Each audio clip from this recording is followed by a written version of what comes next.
Alrighty. Hello everybody. Welcome to the stream. How are we all doing today? My name is Sylvia. And oop, my head. It's just hi there. Hi everybody. I'm Sylvia, and I'm here to just stream some Final Fantasy XIV. I am a 10-year veteran, mid-core raider, and lover of crafting and gathering. It's honestly one of the main things I love about this game. And I noticed that, well, there's a lot of other great content and other great people I can recommend you watch if you're looking for rating or, if you're looking for a more social setting. But I'm hoping to set up a little slice of the internet where we can all just chill and craft. Hi! Thank you! Thank you, Alu. So, like I said, we're just looking to just chill and stream and craft, gather, answer any questions, celebrate the good stuff, celebrate who we are. Official first. Yes, it is. Thank you. So while we wait for the game to load up, a little bit about me. I'm looking to do this a couple of days a week, just dip my feet in. I just want to create a community where people can come together and share what they love about Final Fantasy. Pretty simple stuff, right? So, if this could load any slower, that'd be great. As I was saying earlier, I was a mid-tier raider back in the day. I've been playing 14 specifically for about 10 years on and off now, so I'd like to think I know a thing or two. But it's not about flexing what I know. It's about creating a great community of people who love the game. And it's focused more on the aspect of the non-combat classes. Because I could raid, I could do the hardcore stuff, I could open up a nightclub. FanFest is coming. I can definitely talk about FanFest, with all the stuff coming in 7.0. But instead, I just want to have fun with the crafting system. So what we're going to do is we're actually going to exit out here, because I did open the wrong application, I hate to say. Let's do this one. And yes, there is a right application and a wrong application. Final Fantasy TOS can be very strict, with very good reason. Square Enix takes pride in how they manage their games, especially when it's online content done with users from around the world. So I don't blame them for that. You got to protect your property. Which means I just have to log in through the official launcher instead of the shortcut I threw on my desktop, which is fine. Can everybody hear me okay? I'm just testing out the mic stuff here. Looks like everything's looking good for my little miniature. I am a little camera shy, sorry.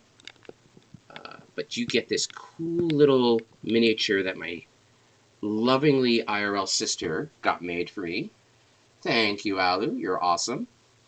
And, well, she'll be my little face. You can kind of see my hand. Hi! Lovely purple nails. And my mouse here, so you know I'm not just a beep-boop robot. I'm hoping to get another mic setup because I do play with the Razer Synapse V2, and key binding that was a pain. So figuring that out, I'd love to show off my one-handed rating skills, but here I am. So I have two accounts. I have my main account, Sylvia Tankenka. I did start as Sylvia Zwan, but I got married to the love of my life, Noru, and I took his last name as a little, surprise. And then I have this new account, Sylviana Zwan, and that I'm hoping to go through a sort of crafter's look through Eorzea. How to work with crafting classes at lower ranks, how you should progress through the game or how you would like to progress through the game, things like that. There's no wrong way to play Final Fantasy. Hi! Hey, everybody! Thank you, everybody! Oh, nice to see y'all. So with Sylviana, the goal is to, as you can see, they look fairly similar. I have a thing. Okay, I have a type. She looks awesome. I love the hairstyle and the purple. Purple's my favorite color. But with her, it's more of an idea of, hey, I want to get into this game for its crafting content, for its gathering content, for its non-combat content, really. You know, whether or not that's not something you feel comfortable doing, like you're a pacifist, or if you're more of a creator than a destroyer in real life, like you like working with arts and crafts or things like that, you know, that's great. So with this, this is a fresh character. As you can see, I'm still a Marauder instead of a Warrior, level 5. I'm still in Limsa Lominsa, which is where the Marauders Guild is located. So it's where you start when you pick this class at Character Select. And with this, periodically throughout our time together, we're going to dive into her, and we're going to go through how a beginner might start their crafting journey, how they might start their gathering journey, some tips and trips I picked up throughout the years of playing, things I wish somebody had kind of let me in on, but they didn't because I didn't ask, because I'm a bit, shy, hence the camera. But it's also going to be a place where I touch on some of the great resources that the crafters and gatherers of the world can give you. There are a lot of out-of-game resources and some few in-game ones that not many people know about in order to help you with your crafting and gathering journey, in order to help you get more comfortable with how the system works, and in order for you to just, be the best crafter and gatherer you can be. But that's going to be a little later. For now, I am actually going to go on my main, Sylvia, and we're going to log in. And of course, we're full, have to wait for the queues. It's a very popular game. So, a little backstory with this character, with what I'm currently doing, is I am currently making gear for my retainer. So, we're going to run through some roulettes. I need some tones for my mats. I have a great resource, TeamCraft, up on a secondary computer. That will let me figure out what I need to gather, how much materials I need to spend, etc., etc. I would run it on my main computer, but honestly, my main computer is a bit of a potato, so I don't want everything to go. All right, and we will go live. There we go. Wah! All right, for the picture on the lower left, just for privacy's sake, we're covering up the chat. It's a standardly normal thing that you'll see in most any MMORPG stream, just to, give people a sense of privacy, in case you're talking about sensitive subjects or you're using in real life names. Super normal. Don't worry about it. Or do. I mean,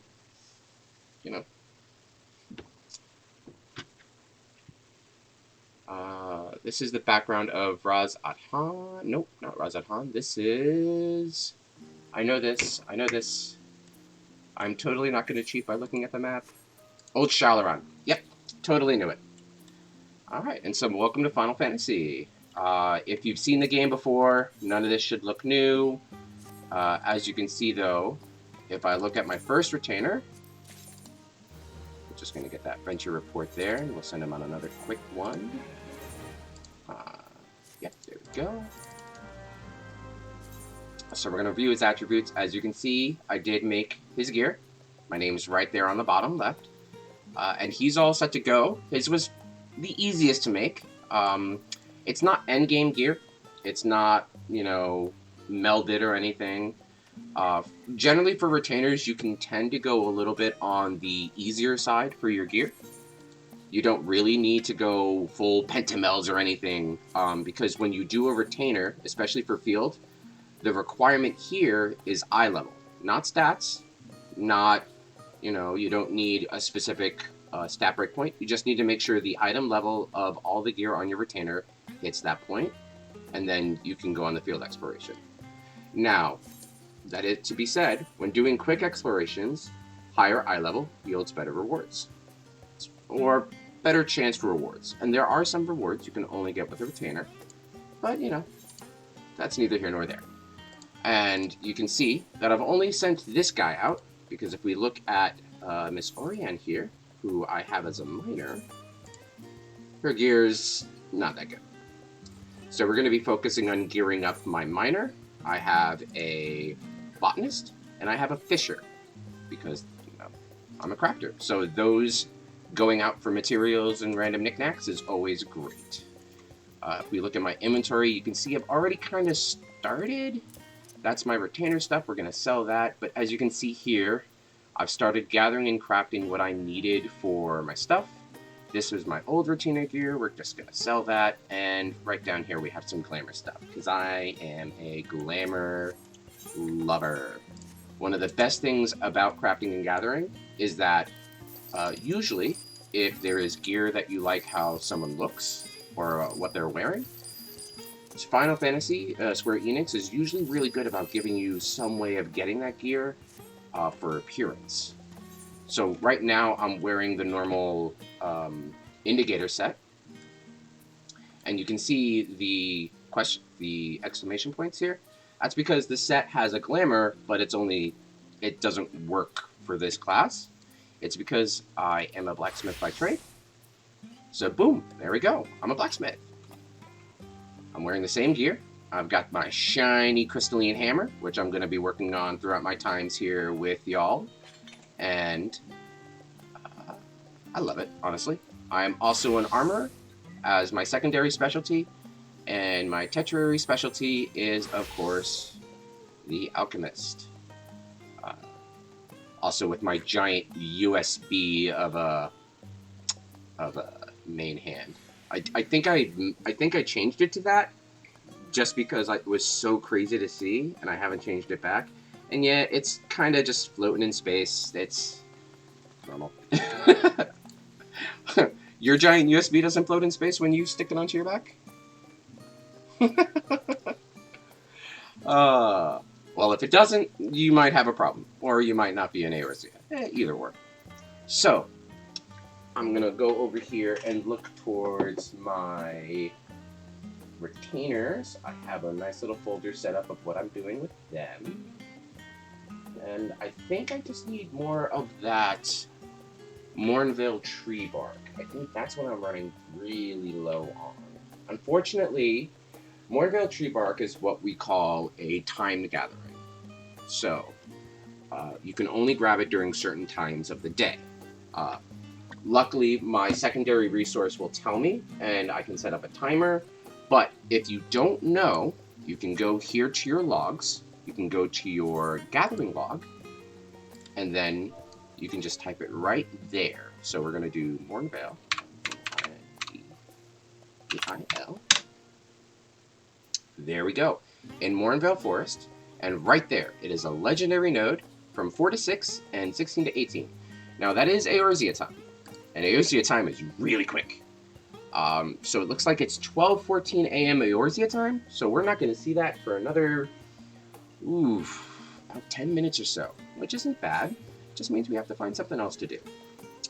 By the way, your logs is a great in-game way of seeing what you can grab and where you can grab it, because not only do you have your crafting log, you have your gathering log. And they're pretty interchangeable. So let's say you're trying to make one of our master recipes here. You know, one of the big stuff, the final game stuff. Let's say we want a new Scholar Codex, and you have no idea where to find outcasts here, right? We can search for recipes, or search for the item by its crafting or gathering method. Now, it's crafted in alchemy, and here's it. Now we need to figure out where to grab these. I can tell you that tiger lilies are a normal gather. Immutable solutions are something you have to buy from a merchant. But loving blooms are something you have to find by either gathering them or buying them. And then here we go. So it looks like they're in the Loving Ways Darlings, right here. So that's going to be in Northern Mare Lemon Toro. And it looks like from 0 to 2 and 12 to 4. So that's from midnight to 2, and then noon to 4. So if I wanted to gather these, I can go there right now, because my Eorzea time is midnight 45 in the morning. Yeah, so I can gather them right now if I needed them. I don't, but it's a good example to let you know how the systems interact with each other. Tracking everything can be a bit difficult, especially if you're like me and you work on a lot of different things. Some of these are for the relics, some of these are for personal stuff, and I do commission work as well. So I have outfitted many a prospective raider with gear and material to help them tackle endgame content as they wish. Right now, though, let's see what we're gonna do. So, we need a lot of tree bark. And I'm just checking over my notes here. We have the Earthbreak Aether Sand. So, let's see what I'm doing here. Looks like we're just making the indicators set, which is fair. By the way, I love the theme of this area. It's just so sweet.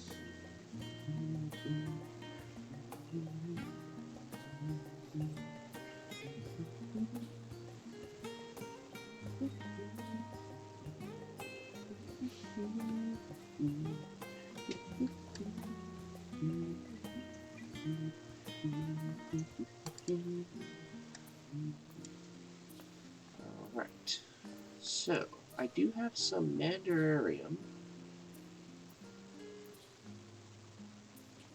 Ooh, I have enough for a relic.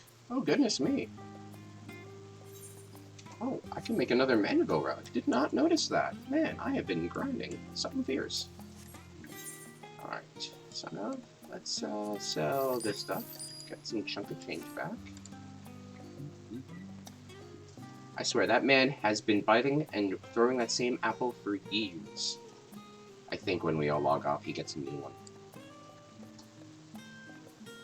But how does he know we log off? Did we just disappear?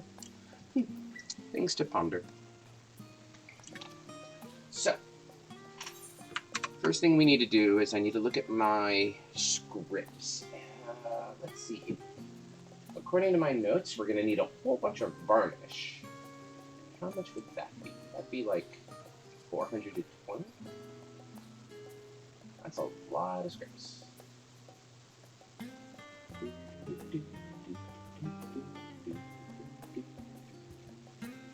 So what if I knock this down by 3? By 2.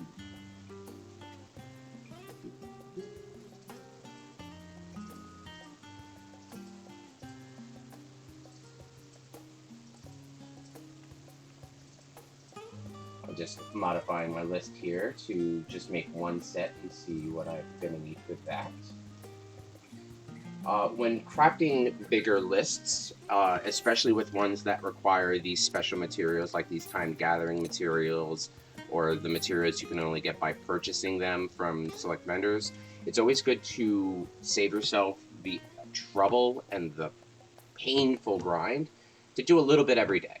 Final Fantasy XIV is a wonderful game, but as many say, it is not something you should be neglecting your health over. Especially for virtual numbers, quite honestly.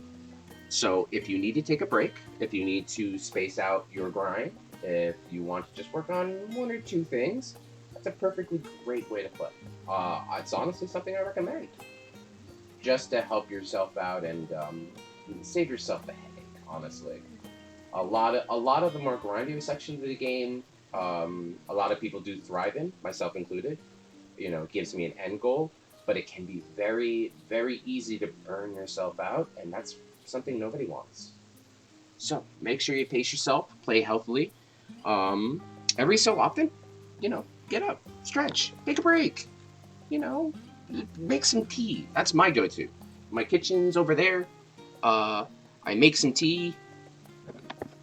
It gets me to stand up. It gets me moving. It gets me shaking. And it gets blood flowing, and it rests your eyes, especially if you're staring at a screen for gosh knows how many hours. So, I'm looking over at our revised list, and it doesn't seem as bad. Let's say we're making our fisherman gear. So it says here I need 80 tree bark, which I have right there. I'm going to mark that off because I need more. I'm just going to turn that alarm on. Because I do need more, and that's always a good one to have. Alrighty, so let's just search. I don't know how much of this Aether Sand I actually have. Just the 18, so I'm gonna need a bit more. There seems to be a node up for Aether Sand in Sinus Lacrimera. So if I look here, okay, so we're going to the moon. Do do do do do do do do do do do do do do do do do do do. Please don't copyright me, Disney. I love games. We are not a duck in outer space, but we are going to outer space. One of the most beautiful vistas in the Endwalker experience, in my humble opinion. No, my camera fell. No, my Funko is. I know. This is for all you. This is for all you dirty Pete enjoyers. Get a good look. There you go. It's blurry, but I have to blur it because TOS. All right. Okay. Good. Okay. Now we're back. I know Twitch changed the TOS, but deal with it. All right, and welcome to the moon. And the best vista is WAP. I love this. This is beautiful. This here, just take it all in. This game is gorgeous. Ignore the red swirls. We seal the god. We kill the god. Don't worry about it. So, what we're looking for is we're looking for Earthbreak Aether Sand. Now, Earthbreak Aether Sand is something we don't actively gather for. It's something we have to dismantle from. So it's a system called desynthesis, and it's really cool. Just gotta find it. Here we go. So every so often, these little ephemeral rock nodes will pop up while you're out exploring. It can be something you mine or something you gather with botany. And when we click it, you get to get either earthen quartz or lunar quartz, and it has that little bag next to it. Cool little end game tip. That bag means it's a collectible. Now, collectible means something a little different. Not worried about dead gods. Oh, okay. I'll show you what a dead god. I'll show you what an alive god looks like. Banging music. Really tough boss fight. So, we have a collectible meter here. This is something you'll get into in endgame crafting. Now, we have a little friend here, the queen. So what we need to do is we need to increase this bar past that point, past that little diggy. That's going to be the value the collectible has. Obviously, we want it at 1,000. That's the best. But, you know, we'll take what we can. So we'll use that. This increases our collectability rating. We're going to pop that and see where that lands us. 530. That's not bad. I think one more should get us there, if we're lucky. Look at that. And then now we just grab it. Now, we have a choice. Remember, we're still waiting for the tree bark to pop up. And that's going to be in about another 30 seconds, actually. So normally what I would do is I would use Solid Reason. It gives me another gathering attempt, so I can get more and desynth for more sand. But we also want to make sure I have enough GP, or gathering points, to get as much as the tree bark as I want. So as a gatherer, you're going to have to balance, you know, what you need versus what you're willing to wait for versus what you're willing to buy. Of course, if you're one of those super savvy market board people, and I took too long. So that's on... Oh well, I took too long. Well, the choice was taken out of my hands. But if you're super savvy with your money, and you could just buy whatever you need, then it's not really an issue. You just buy what you need. But for someone like me who is more of a gather what I need as much as possible, I like to take that approach of... It says here I need to go to the Archeon. Ooh, I am not where I need to be. Let's teleport. That's in Labyrinthos. Since I am not someone who purchases everything, I like to. I'm a bit of a penny pincher. I'll be completely honest. I like to gather as much as I can, even if it might take a little longer. Granted, you still have guild costs for teleporting, but you can generally make that up through other ventures, actual ventures you send your retainers on. You can do your dailies. If you have leaves, which are the in-game leave quest system here, you'll see right down there with 100 allowances. You can make money that way. That's something I'll be touching upon, especially for when you're leveling up your gatherers. Leaves are an amazing way to level up your crafters and gatherers. Um, Make sure you don't use all of them though, because they charge very, very slowly, like incredibly slowly, and I cannot jump over this one for the life of me. So, there we go. Alright, so, when gathering from Legendary, you always want to make sure you're using the right food. Ginger Curry is the current endgame food that everybody uses, because it gives the most stats in gathering and gathering points. As you can see, my stats are pretty high. And there we go. So, the way I tackle this is I look at whatever bonus I have. If I have bonus gathering attempts, then what I generally want to do is maximize the number that I get per gather. So I'm going to use Bountiful Harvest pretty much every turn.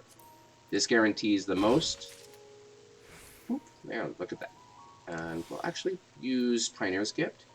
The higher this is, the higher chance you'll get an extra item, basically. It used to be that items were categorized between normal quality and high quality, but, well, not a lot of people like that system, with good reason, especially when gathering.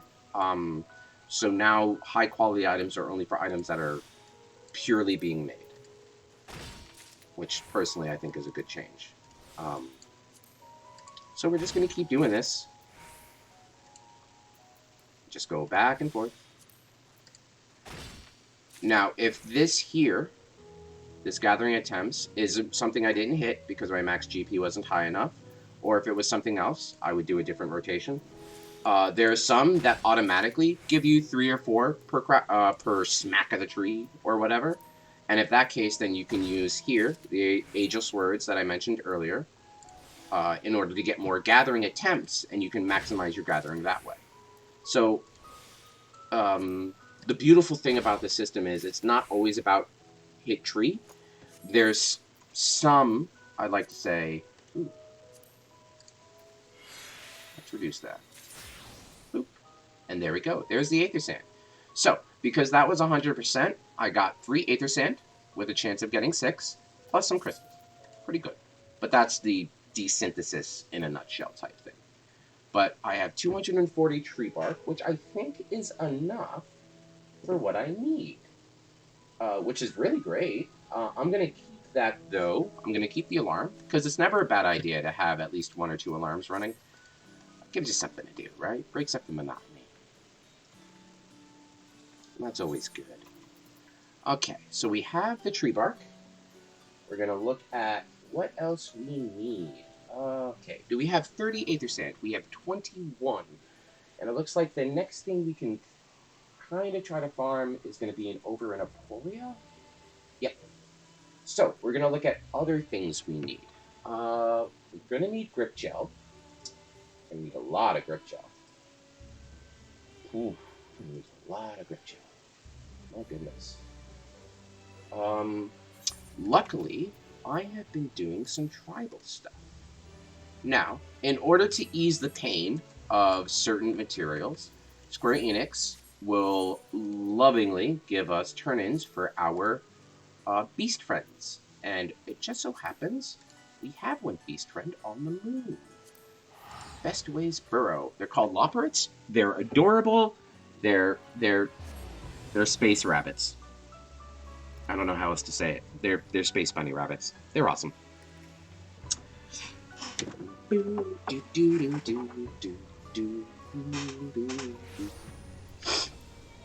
So we're gonna grab on. Heck yeah, Chocobo.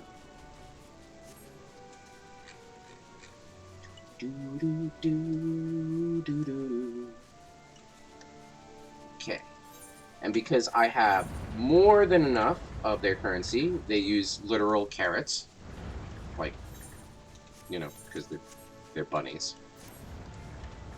Yeah, imagine if, I know. We can go over here to Pointing Way, who created the carrot, and we can trade it in right here.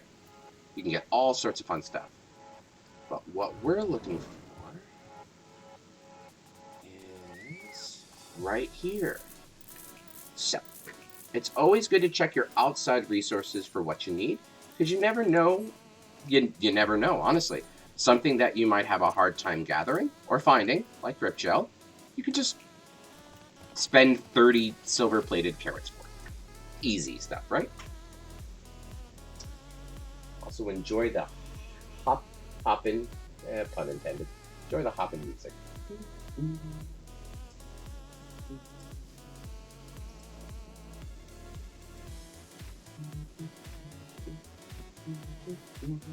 It's a cool little dance club trance remix of the main theme of Endwalker.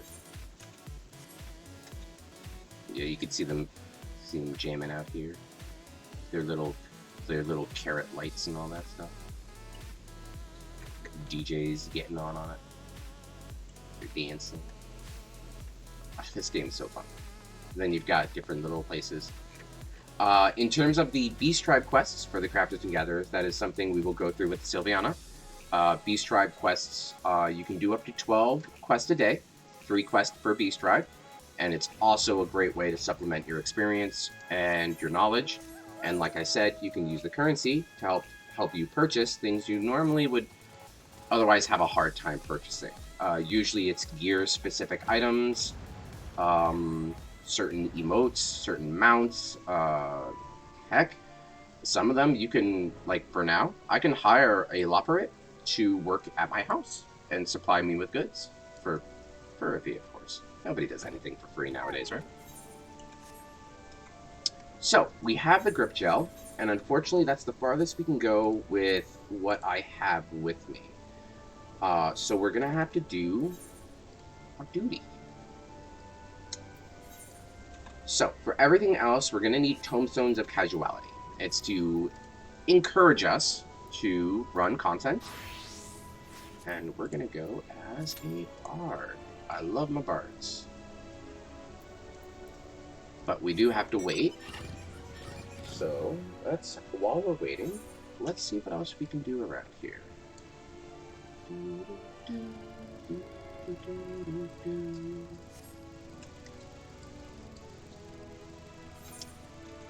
So while I am going to be focused on my streams with crafting and gathering, I am also going to be playing combat classes to help supplement. It's not that I don't like combat classes. Combat can be fun. Playing as a bard, as a monk, as a white mage, great reasons why I started the game, honestly. But for me personally, crafting and gathering is what grabbed my heart and kind of never let go. But it's never a bad time to do these fates. Just gonna go as a black mage so I can work on my black maginess. We're gonna summon my chocobo friend.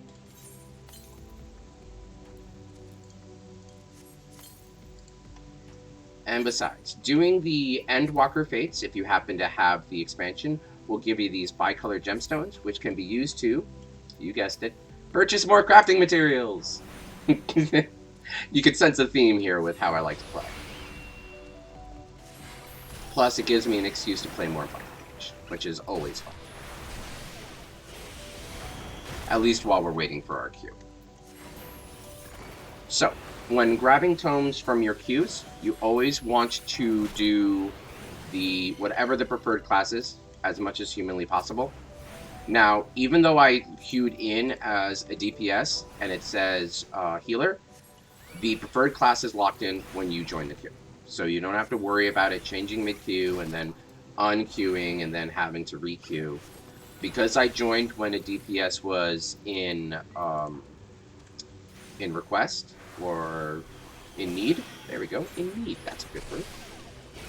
I will get the bonus once I complete the dungeon. So you don't have to worry about that. The reason you want to do it as an indie class is it will always grant you more anything, really. More experience for classes that don't have that experience, more money, more currency, etc., etc. So that's something you should always keep in mind. Again, not telling you how to play. You can play however you like. If you want to just focus on a single class because that's your fantasy or that's your character's class or however, by all means, play whatever class makes you happy. One of the most beautiful things about this game is that there's always something to do for everybody. It's one of the reasons I love this game, and it's one of the reasons that this game has been going strong 10 years later. And we're on Dawn Trail, for crying out loud. Like, this game has been rocking it. So play whatever makes you happy, play however you like. There's no wrong way to play. Now, I'm going to preface that saying that if you're expected to play a certain way because you need to in order to help other players, you might need to change your playstyle. And yeah, that can be a bit frustrating, especially when, you know, this is a game you pay to play. It's a monthly subscription. It is not free like any of the other popular MMOs, Terra, things like that. But you do have to make sure that you're creating a great environment and a great play for everybody involved, because you're not alone. Now, yeah, that seems very obvious when I say it, but it's still something to keep in mind. Courtesy is always appreciated. The community is a great community for getting people together to do awesome things. Heck, go on any social media site, YouTube, Facebook, Twitter, and you will see wonderful content creators just doing awesome things because they love this game. And, you know, they're awesome. And you are too. Everyone's awesome when plays. And who doesn't?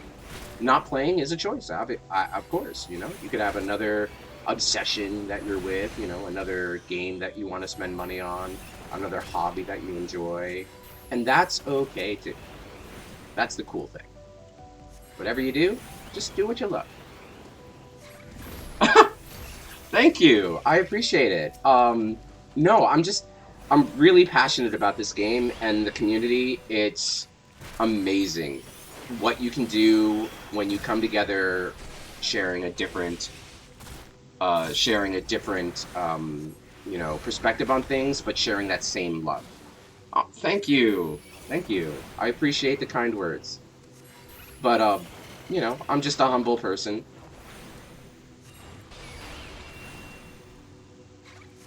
But yeah, my goal with my streams going forward is to share my love for, it's not that it's not popular, but it's very unsung, I think. And that's the crafting and gathering aspects of the game, where, you know, anybody can say they're an Omnicrafter. Anybody can work their way up to level, you know, whatever the max level is for their expansion, for their crafters.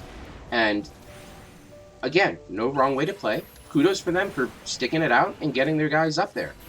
But, you know, we should celebrate them as well. We should celebrate them as much, almost as much as we should celebrate the world firsts. You know, people who crack the hardest content, people who do the toughest battles, those who run, you know, giveaways and fundraisers and things like that. You know, they're all awesome, and crafters and gatherers, I think, should be seen more, because it is such a fundamental part of the game. We have our own page. Like, we have our own page. Look at that. We have our own page. All right? We have what's it? 1, 2, 3, 4, 5, 6, 7, 8, 9, 10, 11. And then there's 1, 2, 3, 4, 5, 6, 7, 8, 9, 10. Okay. We don't have as, of course, we don't have as much classes as the combat classes and blue mages there. But, oh, goodness. Hubris.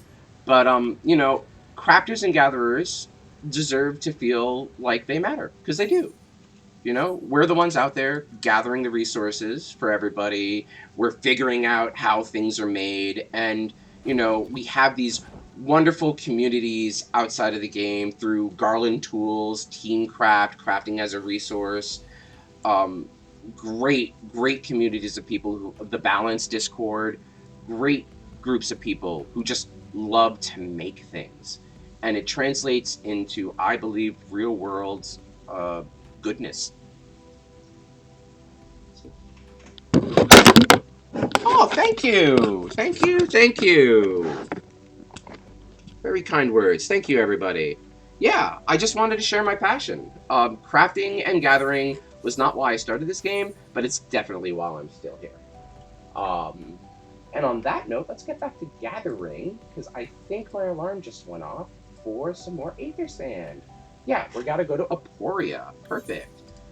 So, for let's see here. Where is Aporia? Labyrinthos. Perfect. And it looks like we need to throw on a site for botany. Perfect.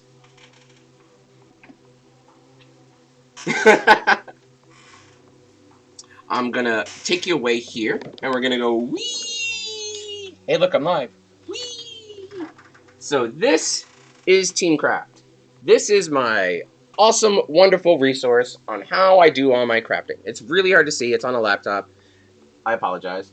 But while that's loading, this is what I use to help me craft. So, wee! You can download the app. Wee! Oh, hi. I'm live again. Hi. And then back to me. So, Teamcraft is a great out-of-game resource that works with you. You can have either the desktop application downloaded, which is what I do, or you can just go straight online. And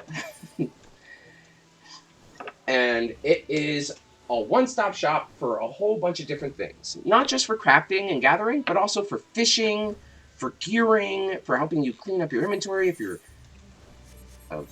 if you're a bit of a hoarder, and trust me, I'm a bit of a hoarder. We don't talk about those relics.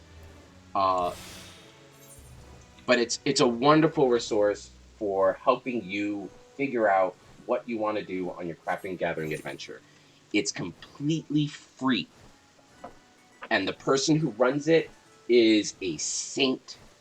I'm going to set up, there's no way I'm not, but I'm going to set up commands so you can check it out, support their Patreon, support what they do, because it is completely non-profit. It's an awesome community of wonderful humans just coming together to just make things happen. Oh, okay. Well, looks like we're not getting this Aether Sand. So let's do a dungeon. Let's see what we got to do. Level 90. I'm gonna say we're gonna go to the ice.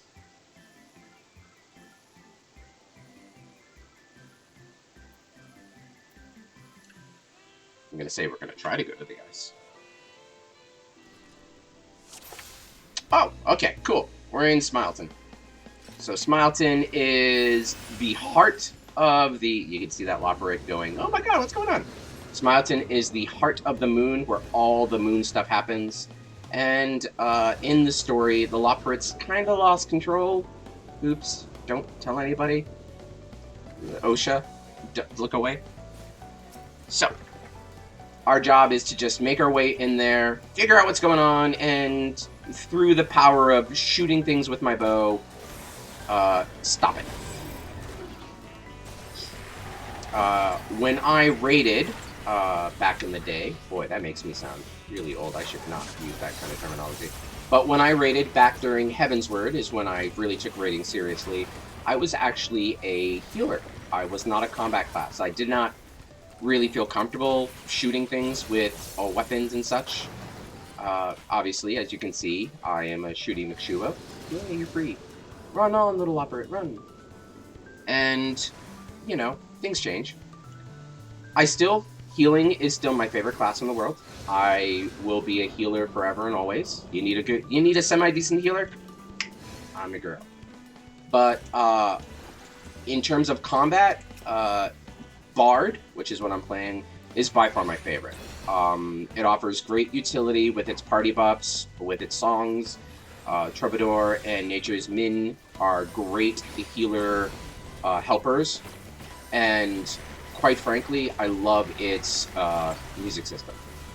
You can definitely get into a literal beat of how you play, and it's easy to just 1 2 3 1 2 3 and just shoot arrows everywhere.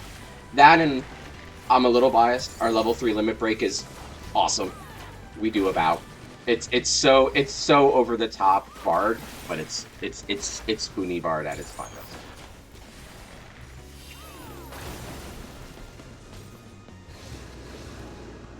In terms of melee, I'd have to say Monk is my favorite there.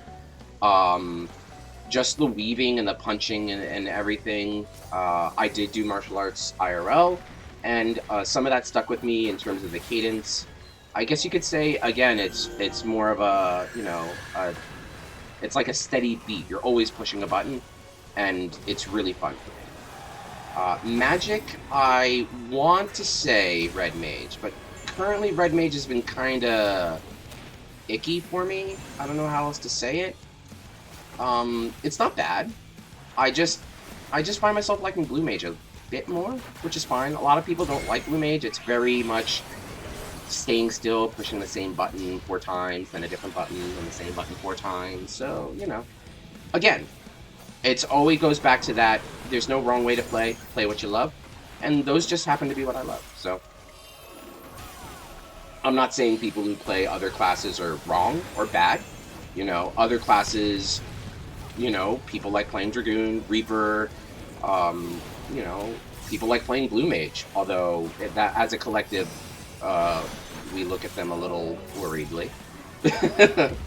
Memes aside, though, where am I going? Okay, so the trick with this is that he's making us frown or smile a lot, and if we keep frowning or smiling, it hurts. So we have to make sure that if we're smiling, we have to frown, and if we frown, we have to smile. Otherwise, it hurts a lot. And our tank died? That's new. Okay. I don't have any defensive cooldowns, I'm sorry to say, so this is going to hurt a bit. I'm going to make sure. Bards also have the very endangered DOT species. We have Caustic Bite and Storm Bite at level 90, and they do damage over time. Very simple. A lot of our kit, not a lot, but a bit of our kit does revolve around that for most of our damage, with Iron Jaws and our songs. So that is something to think about. It used to be, back when Mage's Ballad, oh goodness. Not Mage's Ballad, oh, what is it called? Foe's Requiem. Ooh boy, back when Foe's Requiem was a thing, our reset timers for Bloodletter and Reign of Death were tied to the poison ticks, which Square Enix quickly realized was not fun for literally anybody. So they, thank goodnessly, changed it.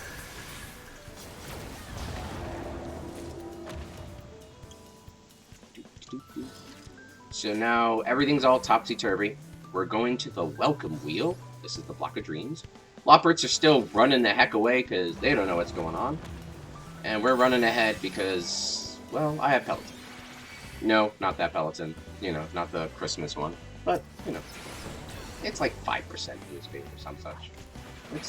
It doesn't really matter, but it's a button to push.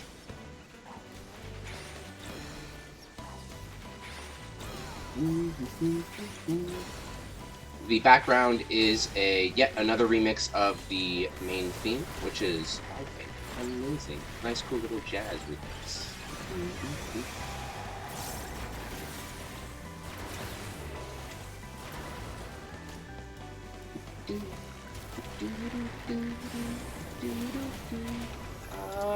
My dude's taking some damage there. So. Something that has been a long-grain habit is I always keep an eye on my party bar up there, just to see how everyone's doing. See who's doing what. As a healer, that is like the second biggest thing you look at, or the second longest thing. The first being, of course, the boss itself. So it's a bit of a habit I have not really decided to get rid of, because it's always good.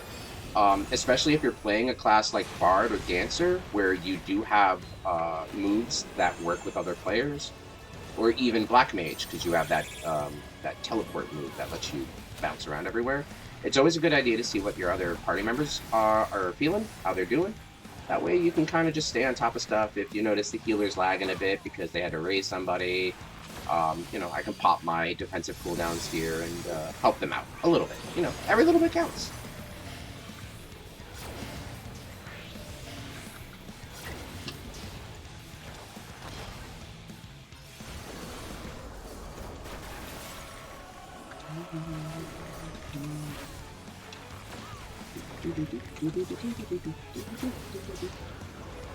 It's not a bad boss theme. It's not a good one. Kind of forgettable. Not as memorable as like the Heavensward boss theme, or mid-boss theme, the Aroma Board mid-boss theme, etc., but still pretty respectable. Alright, so they're going to jump that way, so we're going to stand over here.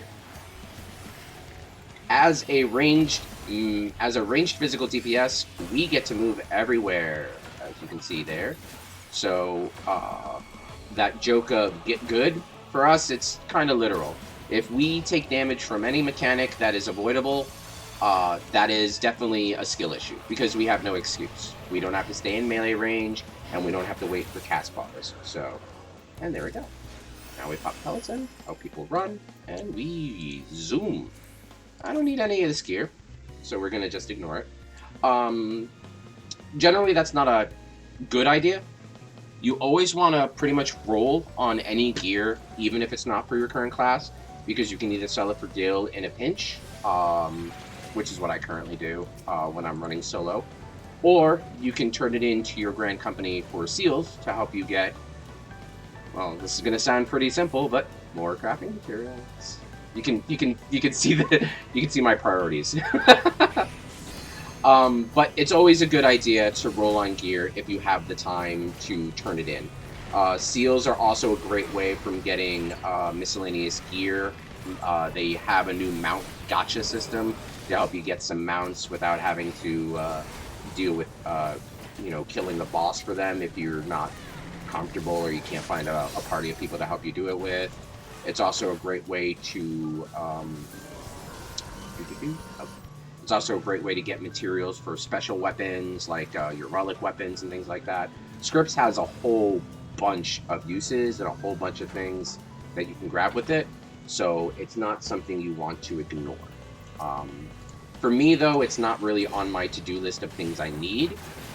None of the current materials I'm getting for my retainers are scriptables, so I'm not really focused on that. And if you look here under common, I do have a decent amount, less than 10%, but quite honestly, that's good enough for what you need. You can also use scripts to get ventures, which is what you pay your retainers to go on mini adventures with. You can use it to get materials to repair your armor with. Scripts are a great resource that I think everybody should at least look at, if not use.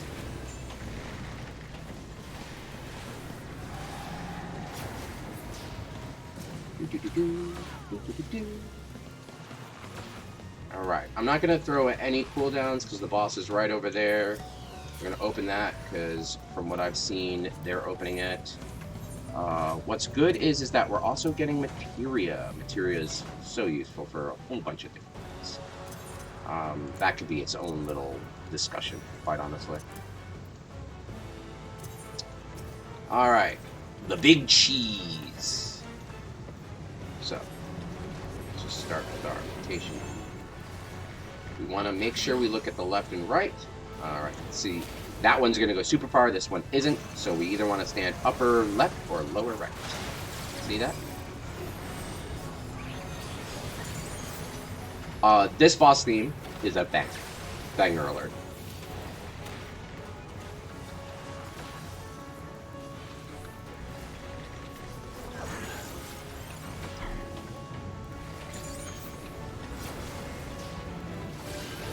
So we don't want to step on those bombs, because if we do, we'll get paralyzed. That's always not good. That one's going down, so we want to stand here. A good thing to do when fighting, just small stuff, focus your target. I have this small focus bar. The reason it's up there is, again, from my time as a healer raider. So while I'm looking at this, I can look at this.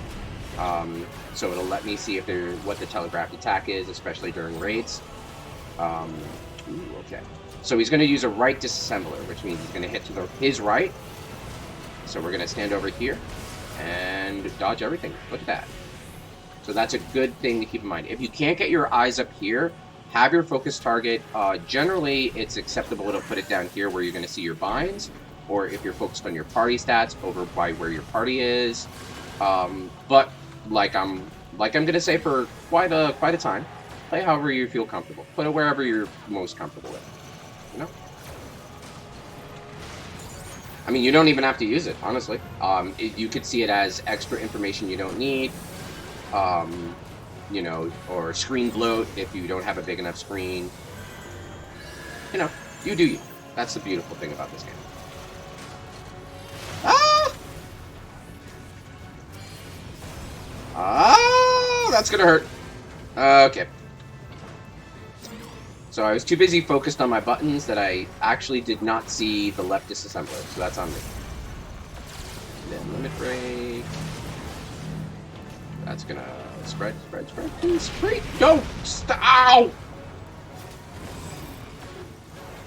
That hurt. I didn't hear the bell. Alright, so we got some more tombstones. 213, in fact. Always make sure you give a commendation when you can. And boop. And because I was the last one there, I get the loot. Tank all the way, baby!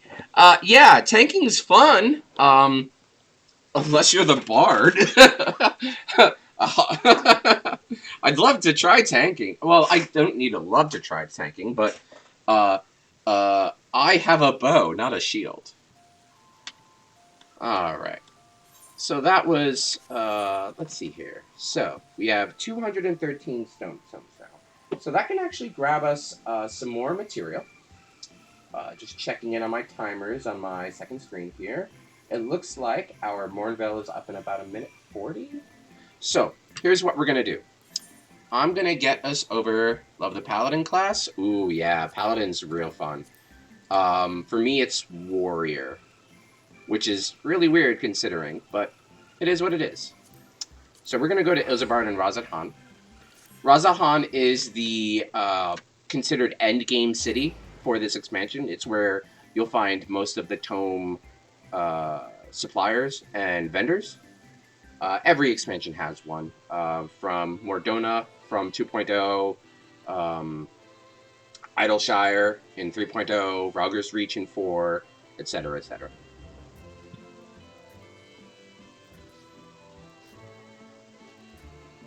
Oh, well, I'll tell you what, Kyle. Since you love the Paladin class, if I have to do another roulette today for more materia, I will play Paladin for you. How about that? I have it somewhat decently geared. Okay, so.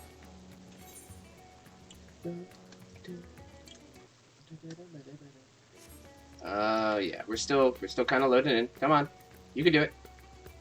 You can do it. I believe in you. There's supposed to be someone there. I believe in you. You can do it. You can do it. There you are! Sahanti, my favorite person. Alright, so as you can see here, this is more crafting material we need, and they cost tomes, which is why we need to do roulettes. Now, again, you can buy these and off the market board for in-game guild, if you have the money or you're not comfortable doing the raiding. But it's generally accepted that if you got this far in the game, you have at least one combat class that you're comfortable with to at least run some dungeons, even if it can get repetitive. So we're going to pick up that Hannish Varnish, but we don't need that, so that's going to go over there. I think I did pick up a weapon or some sort of gear. What did I get? The last bracelet of... Oh, the last earrings of casting. Here we go. Okay, So that we'll just get rid of as well. I like to keep this part of my inventory cleaned up as much as I can. So now that we have the Hannish varnish, I'm going to mark that off on my thing here. Okay, so it looks like we can make some Paldeo lumber. Been meaning to get back into this game, just don't have the time. Well, hey, that is perfectly fine. You know, this can be a very time-consuming game, especially if you feel like you have to force yourself to play it because you paid money for the subscription. Um,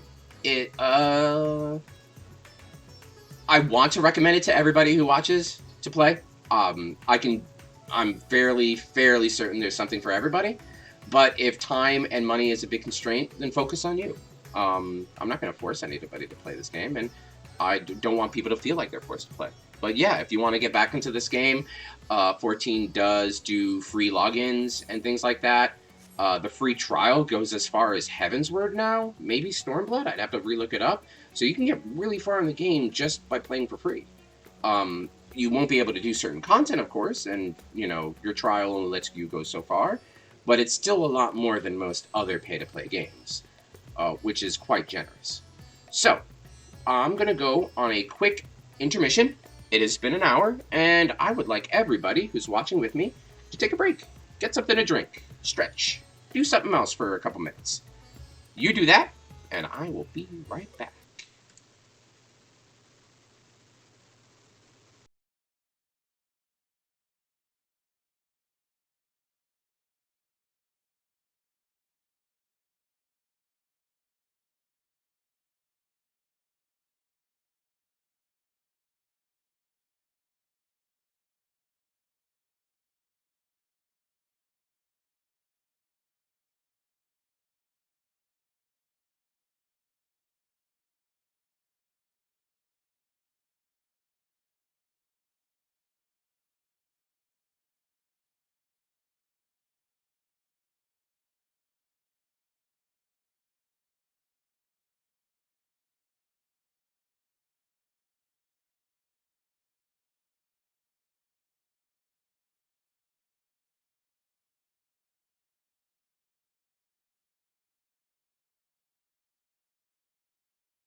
And we're back.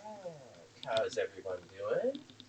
I hope we all got up and stretched a bit. I fell over. Woo! You're looking at my floor again. My goodness. Now, when I said take a break, I didn't think going face down on my table was the thing to do there. There we go. Hi there.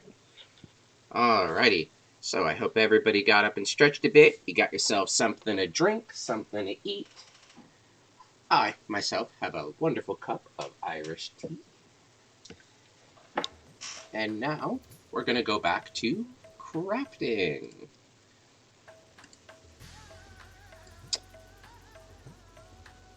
So, we need to make some Paldeo lumber, it looks like, for our next trick. I'm just checking on my timers. Perfect. Alright, so, let's see here. There we go. Paldeo, I believe, is a master recipe, so we are going to need to eat some food for that.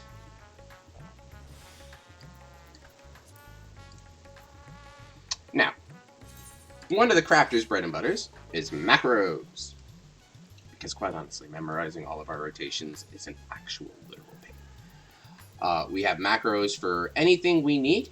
You can also make combat macros or casual macros for whatever you need it to do.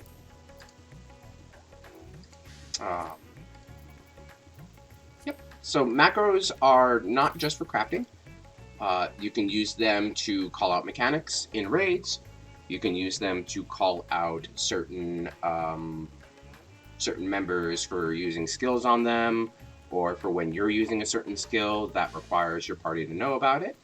But for today, we're going to be mostly crafting-based macros. They're really simple. All you have to do is type in action and the action itself, and then a wait time just to give the animation time to go through. And real quick, it looks like our retainer came back. Let's see what goodies he got us today. Hopefully the new gear gave us something a little good. That'd be kind of cool. So we'll open this up. Welcome back. All right, what do you got for me? A stuffed alpha? Oh, that's adorable. But I hate to say, I already have like quite a number of these. So we'll send them out. Cool little cheat sheet, because every quick venture takes an hour. It's also a great way to, double check how much time you've been playing. Every time your venture comes back, take a break, take a stretch. So we're going to be doing Paldeo lumber. This was introduced in patch 6.4, so I have my macro set up for that. Mats is just shorthand for material. And then, as you can see here, I have the gear. Down here is the macros I use to create my food. And then that's my break button. And then these are what I use for other items. For when my leave turns in, more on that later. And for other miscellaneous gear I might have to create. And as you can see, I've been slaving up macros. I don't like to replace macros, mostly because sometimes I forget, where my breakpoints are. And I want to try to remember, okay, how did this macro work versus what I'm trying to do now? Generally speaking, about 50% of the time, a lot of the macros I made myself through tinkering with the in-game system, just trying to see what works versus what doesn't versus my materia and my stats. The other 50%, I was really kind of hopeless, honestly, and I just grabbed them from online sources like Crafting as a Resource, Garland Tools, or TeamCraft. So you can do either or. Crafting technically is a solved class in that we have macros for literally every step of the way, from 1 to 90 or 1 to 100 when 7.0 comes out. But that's not to say it can't be enjoyable. A lot of the joy I find with crafting comes from crafting with suboptimal gear, suboptimal stats, or suboptimal rotations. Not because I'm an elitist, not because I want to say, oh, I can do this better. But because I play with this spend as little in-game currency as possible mindset, so as I'm running around grabbing materials and I'm making materials, I might not always make them high quality. So I have to kind of shift my rotation, or the buttons I push down here, in order to make up for that deficiency. You'll see when I start crafting the lumber. And again, you can buy all of this stuff from the market board, as long as when you look at the item tooltip, it doesn't say untradeable. You can buy this from the market board if it's available. That is a perfectly valid way to play the game. But we wouldn't be much of a crafting stream if we didn't craft. So, I'm going to staple you to this box, I swear to gosh. There we go. So, we're going to do what we do, and we're going to craft. When eating your food buffs, you can go up to an hour. So, if you're running low, feel free to eat a little bit more. I use the biryani, crafting poison control. Control dedicates how much quality you get per craft. And then we'll just start. And then I got my nice shiny saw there, because I did my relic. We can actually knock out some relic stuff today. I do have some scripts saved up, so that's definitely something we can do. Relics are non-macroable, so that's a great way of helping you understand, my thought process and how you can kind of think using and doing those high-quality crafts. So, normally I would start with Reflector Muscle Memory, but we're going to let the macro do the job here, because that's what it's for. Not the most engaging, but, why fix what isn't broken, right? And it lets me sip some tea. Feel free to sip some of your own drink. Ooh, that's good. I feel bad. My character is doing all the hard work and I'm sipping tea. Now, that macro completed a little too early, which means there's something wrong with it. As you can see, it's still running through, so if I click to a combat class, boop, there it is. You can see down here that you can't. The camera's there. But in my chat box down there, it says the macro is finished. Also, hi, I'm a dancer. Oops. Let's click a different button. Go back to carpet. For some reason, the macro completed, which is good, but it didn't high quality the item, which is not good. So now I have to figure out what went wrong. Obviously, the craft completed. I have the lumber here, but it's not high quality. And when it comes to these kind of crafts, I want them to be as high quality as possible, just to make it easier when I'm making the final item. You know what I mean? So, one of the good things for crafting is we have a trial button where we can kind of fake it. It's called Trial Synthesis. We're not using any items. We're not using any gear materia. We're not going to get any spirit bond, which is how we get our materia. But it's a great way to see where you are. So let me, instead of pushing the button, we're going to look at the macros. I click this button here, and we're going to look at what my character did. Let's see here. Calculations here. Again, for you first-timers, this is a great way to look at the numbers, buy the numbers. As you get buffs on your synthesis, these numbers will change. They'll show up for green for good, red for bad.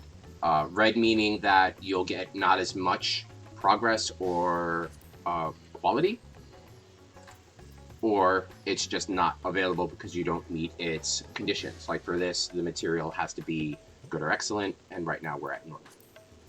If it's blue, that means you'll get a bonus. So for instance, if I hit innovation, which increases my touch actions, which is my quality,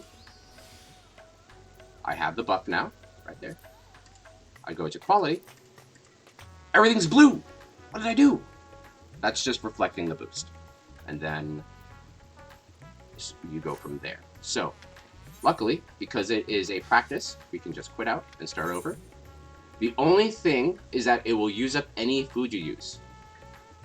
So if you're trying to practice, make sure you have some spare food. That's all. So let's see here. So we started with muscle memory. Okay.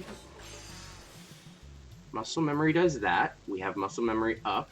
So our next synthesis action is increased by another 100%. We used manipulation, we used veneration, and we used groundwork. Get the most we can out of that. Okay, so that gave us a good chunk. And then prudent into careful. Okay, so that must be what happened. Either prudent or careful completed the craft before we can get into the quality control. So now we just got to look at, where's prudent? Prudent. There it is. So this will give 677. So this will not complete the craft. So if we do a prudent right here. Ooh, very close. Very, very close. Okay, so the careful synthesis completed the craft, and that was the issue.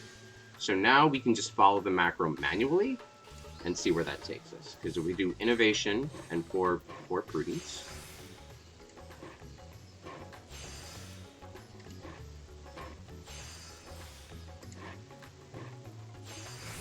Okay, so it looks like our manipulation wears off, so we want to re-up on that. So we don't want to make sure the durability doesn't break on us. We throw another innovation because we want as much bonus as we want. There's another prudent touch. Now, when free-flowing and you get good or excellences, you can generally modify what you're doing. But because we're working off of a macro and we're trying to see if the macro works, we're not going to do that. We're going to follow the macro and make sure that everything's working fine. It's always a good idea to test your macros before just pasting them. If you've copied them from a website or from an outside source, because their gear stats might not match up with yours. You know, they could have melded their material differently. You could have different gear altogether. It could be from older content and then not been updated for new gear or new breakpoints. So it's always a great idea to test. That's why trial synthesis was introduced. So we can test and make sure that we're hitting the numbers we need, and you know, we're not wasting material, and we're not wasting time, and we're not wasting money. So looks like we do another innovation here. Prudent standard great strides. Interesting. Prudent touch into standard touch. Really? Okay. Into great strides. Fire guts. Careful. Oh, thank you. Thank you for the kind word, Shadow. Yeah, a great thing about this game in terms of playing it for so long is I'm very comfortable with what I know, so explaining it comes very easy to me. You know, feel free to interrupt any rambles. I'm always looking over at you guys in chat. Feel free to interrupt any of my rambles with questions or comments or ideas or whatever. I want this to be a great space where everybody can just kind of bounce ideas back and forth or ask for clarity. Because even though it might make sense for some of you, it might not make sense for all of you. It might make sense for me, but I might not be explaining it so that you guys get it, or you might need some clarification because I'm working with knowledge I already have. So I just want to make sure we all are on the same page and that we're all, you know, learning and having fun together. I don't want anybody to feel like they're being left behind. Because, you know, then what's the point? What? Like, why am I talking? Okay, so what we discovered is that the careful synthesis here is not needed because we managed to follow the macro fully without no deviations and get it 100%, which is the goal, right? So what we can do here is we can delete that line just like that, and then it automatically saves. We don't have to hit a save button or anything. And then now, what we can do to test it is, again, go to trial, test, and then we'll let the macro do the work. And hopefully, with the one change we made, because we tested it, it should be fine. Now, if I had a teeny bit more craftsmanship, which is the stat that governs how much the progress bar fills, I'd have to make more modifications, right?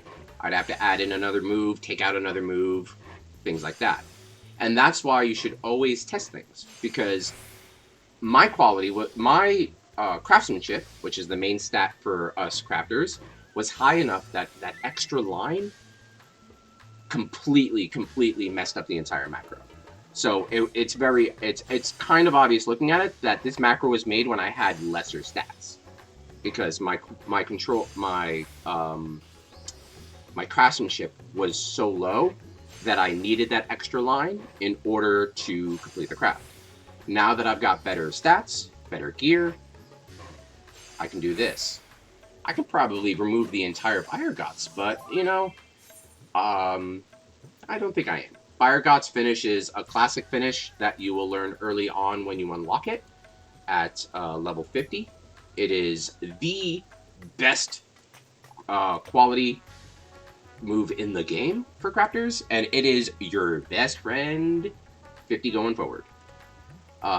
It's very much said that you don't start crafting high quality until you hit 50, because that's when you get Fire God's Blessing, which is a wonderful move. When we start crafting throughout Eorzea as Sylviana, I'll touch into it more there, so you can understand its impact and how it affects your crafting. But for now, as an endgame crafter, just know it's a really good move. Like, top notch. So, now that we got that running, I think everything should work. No plan survives. First contact? Yeah, perfect. How we all doing today? Well, I'm doing all the hard work in the background. Everybody doing great? Enjoying your time? What you drinking? What you eating? What you doing? How's chat?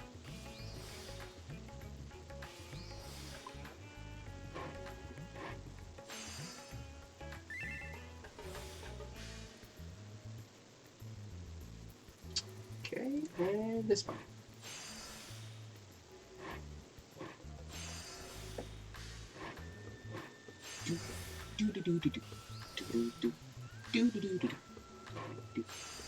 I think they made a transmix of this on YouTube, where one of the main villains, for spoiler reasons, we're not going to name it for now.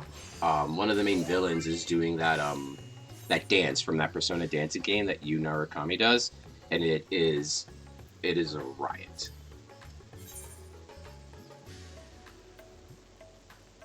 Again, another example of how great this community is, that we can make awesome memes like that, like the twinning.mp4, Lahi.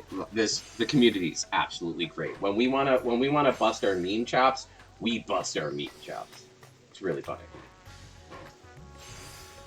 Oh, and it looks like Earthbreak Aethersand is up, so we might take a break for that. Working and listening to me. Well, thank you for lurking, and I hope your work is going well, whatever you're doing. Get back to work. No, I'm joking, of course. Whatever you're doing, I hope you're having fun doing it. If you're not, take a break. Do something else. I'm not going to tell anybody, right? I'm just a voice, and a cute little boop boop boop boop, cute little thing there. So, an alarm just popped for more Aether Sand, so we're going to pick that up when this craft is done. Because it looks like we're still a little short from what we need. It looks like we need 30, and I've only got 21.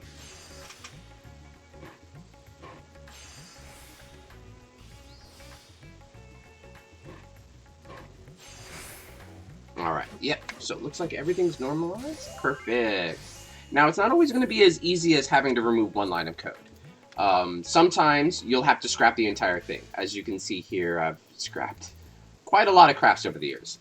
But for now, we're just going to get out of here. We're going to take a small break, and we're going to see about this Earthbreak Aether Sand. We're going to go to Sinus Lacrimarum, which sounds like a sinus infection, quite honestly. But that should be here. We're going to go to Mare Lamentorum.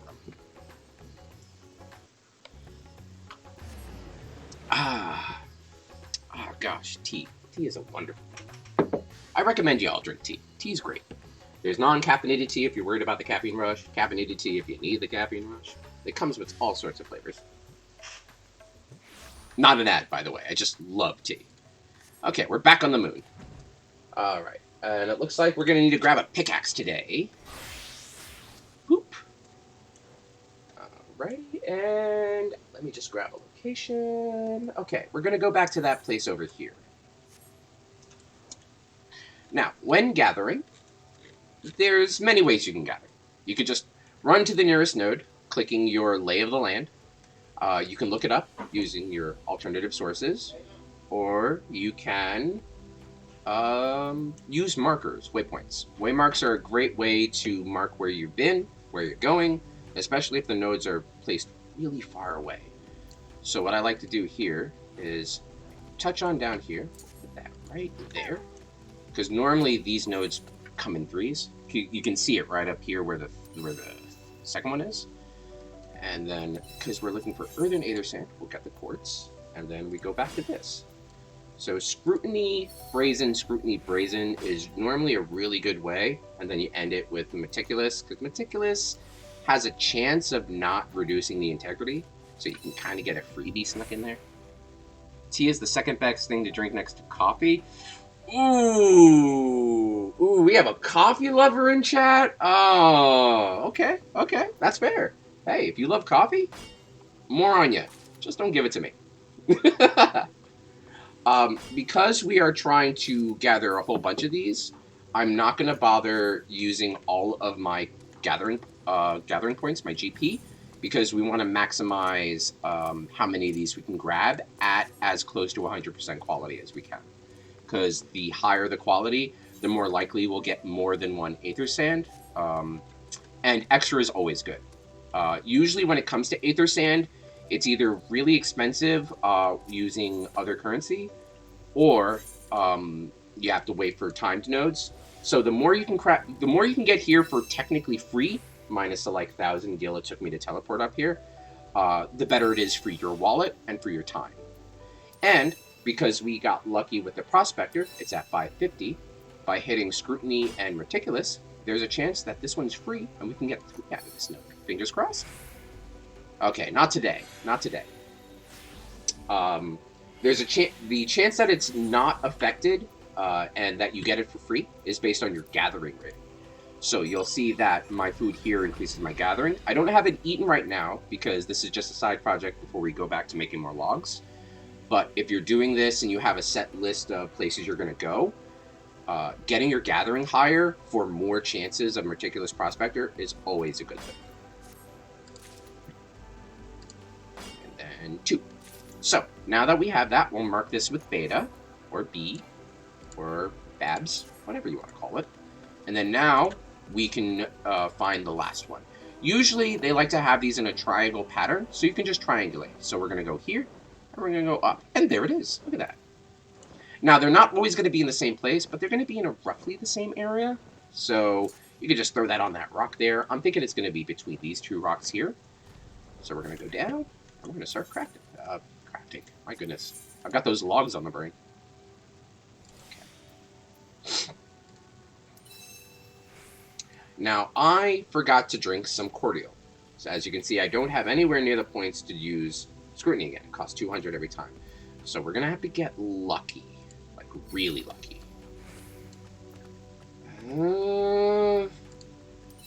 Okay, so we're only going to be able to get 1. We didn't get lucky. But 1 is better than none. And then now we can chug our cordial.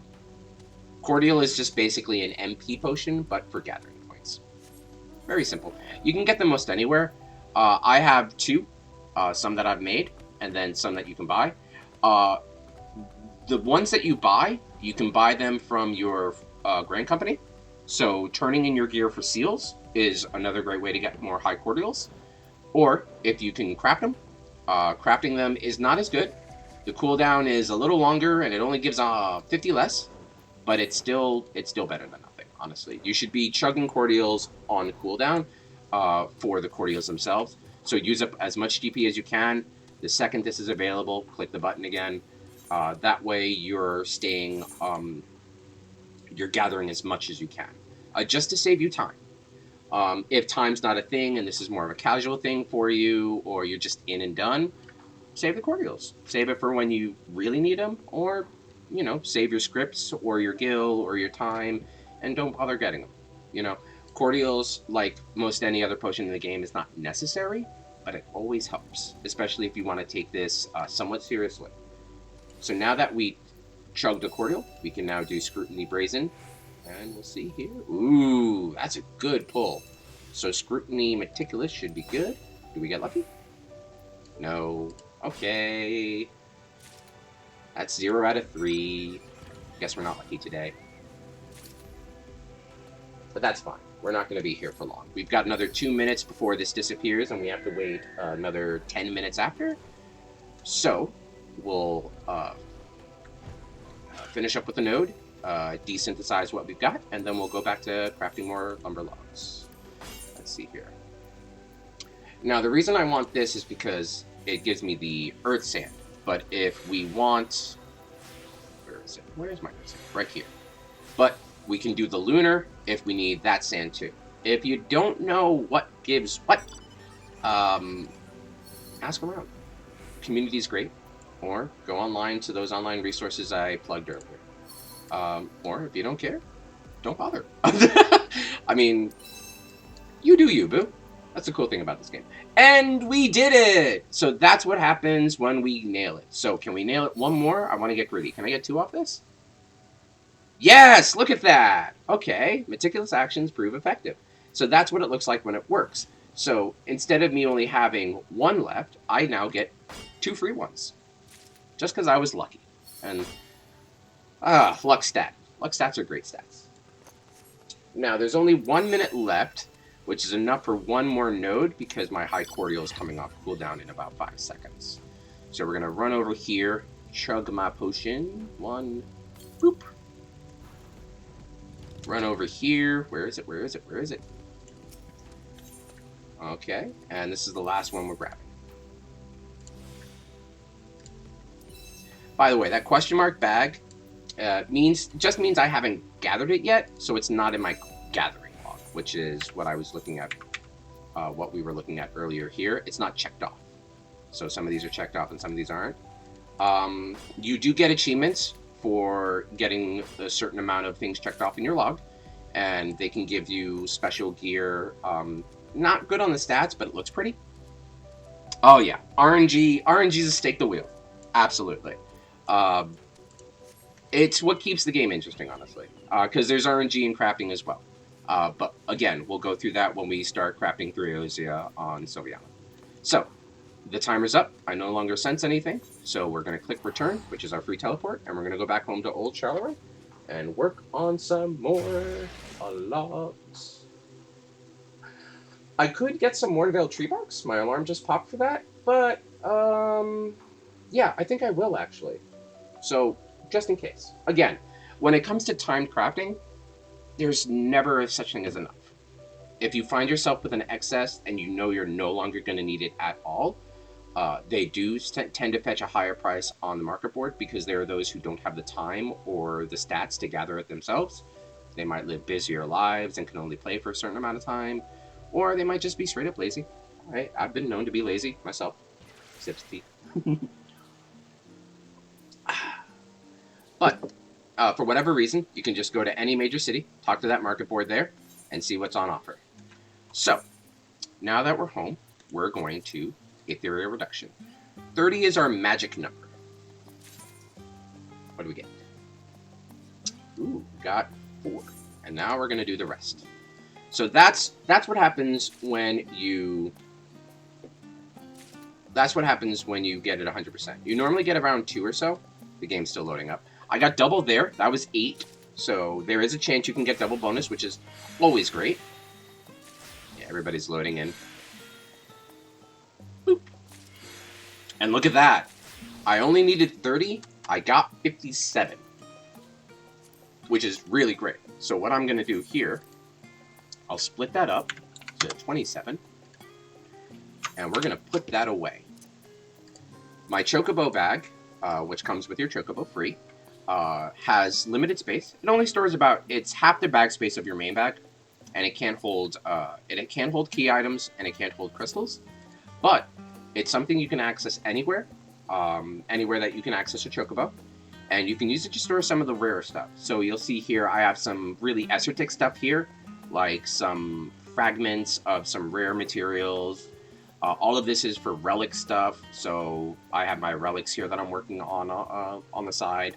My bow, my staff, my sword and shield. Paladins represent. But over here is where I keep all of my excess rare crafting materials. So look at that. There's a Paldea log over there, and Paldea logs over here. I only needed 90, so that's all I have. And the rest go in here. So whenever I'm looking through what a crafting recipe might need, you can always cross-reference with your spares. In terms of storage, because it's very easy to become a loot goblin in this game, especially when you're crafting and starting out, is a retainer. You get one free, and then the rest you have to pay for. So as you can see here, I did buy some retainers from the Mog Station, mostly because I needed to. But if I talk to Tanyetta here, you can see all of these high-quality items I've crafted. These are things I've made that I've made excess of or I have spares of. So it's always a great place to save what you're working with. Alien onions are a rare craft, timed. Apkalu eggs are a timed craft. Dark eggplants are a timed craft. Garline garlic. Frantoio. So, the rarer the material, I would say, as a general rule of thumb, the more likely you're going to want to keep a hold of it, because you never know when you might need it, and you might not have the time or the energy to get it again. So you want to save future you a little bit of stress by just, I don't want to say hoarding, that sounds horrible, but hoarding? Alright, it's going to yell at me that that's untradeable, but that's fine. I'd rather be Gil, and then we don't need that. The check mark means I already have it, so having another copy of that, negligible. You can sell that kind of stuff on the market board, but honestly, everybody's pretty much run that dungeon, so the odds of people needing it when they could just run the dungeon enough times through, like, roulettes, yeah, it's not going to sell much. Low demand. Low demand, high supply. So, we're going to find a nice little corner here. Become a carpenter again. My food buff wore off, so we're going to eat some more biryani. Bomba rice seasoned with spices and baked with prawns. Boy, that sounds delicious. And we're going to get back to making lumber. So, how are we doing on that? Let's take a look at my inventory here. You have 3. Ooh. You missed 2. And we got a bonus. RNG, take the wheel. And no bugs. Okay, so that's 12 more. That's really good. That's really lucky. And that was just a 5-minute mining session, honestly. So put that right in there. So we have actually enough for another series of crafts if we want, which is pretty nice. Okay, so we'll keep going. I love crafting in Old Charleron because of the music, honestly. You can craft wherever you like. Don't do it in combat areas, though. You will get aggroed. You will probably die. And if you die while crafting, you lose your materials, which is embarrassing. It's happened to me more than a couple of times. I've learned the hard way with that.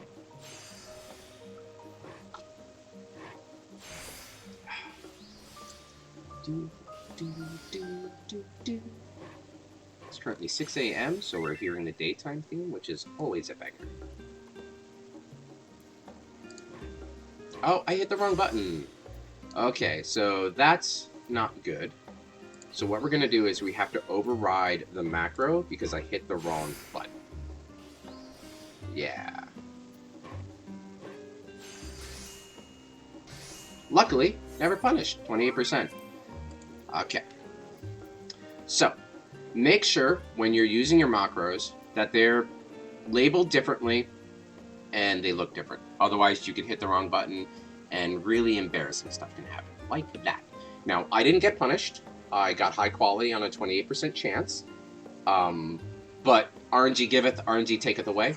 There are moments in time where you will get 99% chance high quality, and you'll hit that 1% normal quality, and you will cry.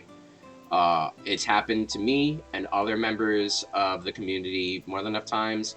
I'm sure if you look it up on Reddit or on Discord, you'll find multiple screenshots of a before and after, 99% normal quality. So make sure you've got one eye on what macro you pushed, so you know which macro you're pushing next. That was a bit embarrassing. Let's hopefully not do that again.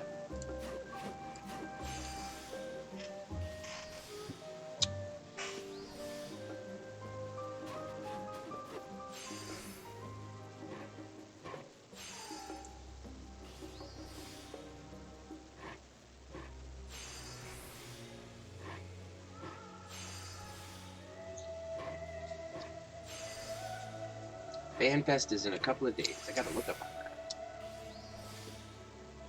Just random thoughts, don't mind me.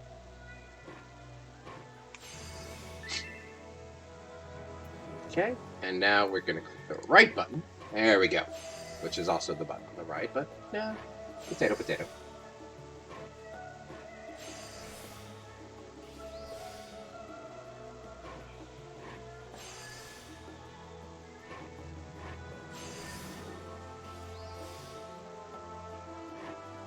Just gonna check my timers while I'm working in the background. Okay, so we have more Earthbreak coming up in about 3 minutes or so, but we don't need it. We have all we need, so I'll check that off. After the Paldeo Lumber, I don't know what we'll need next. Looks like we only need to make 7, which is what we have. We have 5 plus 2. Okay, so we're looking good. We're looking good. I'll check mark that off on my lovely little Teamcraft tracker there. So it looks like the next thing we're going to need is kudzu cloth. So we're going to need cloth or vanadinite, whichever one. And we're going to need to run a dungeon or 2.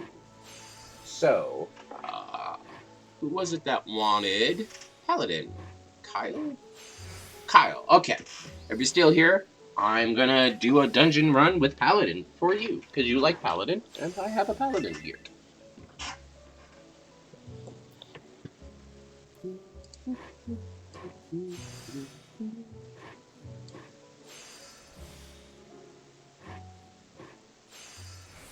It's also quite fitting. It's January and snowing. We'll just enjoy the atmosphere. Good angle. There we go. Enjoy the atmosphere.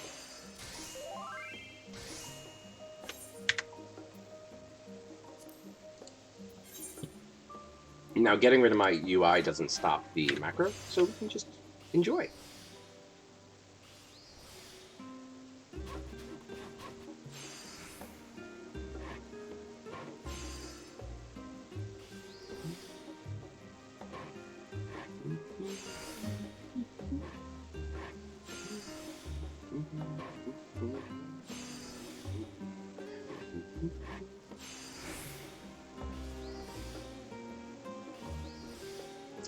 Should be done. Nope. There we go. Those little noises that you're hearing is also a great way as an audio reminder to tell you when either the first part of your macro is done or when the craft is complete. It's a great way to remind you that you're working on a crafting, especially if you're multitasking. Let's say you're doing a crafting in game and you're doing something on your phone or on a game system that you're playing, because crafting, especially as a macro, can be pretty hands-off. So a lot of people might want to make sure they're optimizing their time. The noises, for me at least, make it so that even if there's a pause in my character's motions, I'm not going to automatically assume it's time for the next macro and ruin the entire craft. But that's for me. So with the lumber made, there it is. Look at that. We're going to put that right up there. And it looks like we need some vanadinite. Let's see if we can get the materials for that. So we're going to go as Paladin. There we go. I'm a bit of a dark Paladin with this pretty cool glowing sword. I think I stole that from Odin. Don't tell him. We're going to put on our tank stance. That way our squishy friends don't get squished. And we'll see what we're working with. Perfect. Expert Roulette is available. Let's see here. But I think we want to do the leveling roulettes. They give the most tomestones, and that's the main currency we need. That and the lower level dungeons are usually simpler in mechanics because they are from earlier expansions, and they tend to go a little faster, especially to an experienced party, even though you might not have all of your moves unlocked, because you do get scaled down to the dungeon level. So, we'll wait for that, and while we do that, let's see how we're doing here. I can definitely put these in my glamour closet while we're waiting. That's a cool little, cute little blue outfit.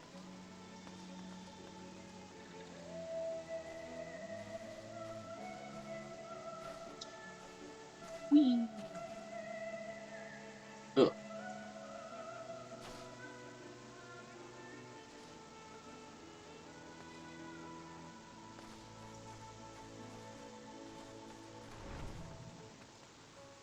Walk in here. Every door is an automatic door in Final Fantasy XIV. Honestly, I just think there are a lot of ninjas.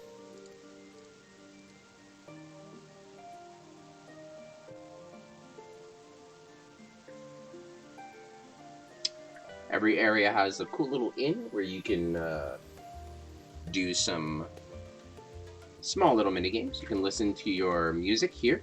You can play your toys here. Fun little mini games you can do.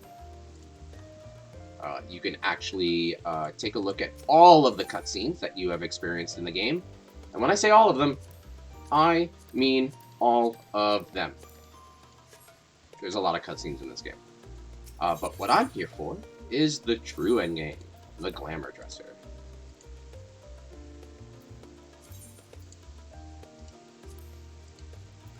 Okay, just going to store that. We'll work on that later.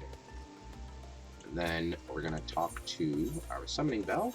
I do have some materia I want to put away, and that's going to Sylvester here. He's in charge of my materia and my bait.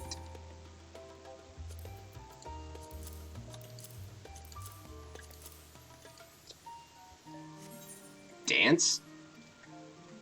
Are you dancing to the theme, or do you want me to just emote a dance? I can do both. I know a lot of dances. I think I do. I have a emote button here, right? Yeah. Yeah, I know a lot of dances. Yeah, a lot of dances. So, oh, dance party! Oh, those are really cute. Those are cute little dinosaurs. Those are adorable, Alu. That's interesting. Is her head in the ground? I'm not going to think about that emote for too long, because that's just a little weird. Let's see here. I can do a step dance. If I wasn't in caps. There we go. Nice little step dance. How I'm doing it in those heels, I have no idea. Oh, everybody's dancing. It's a dance party today.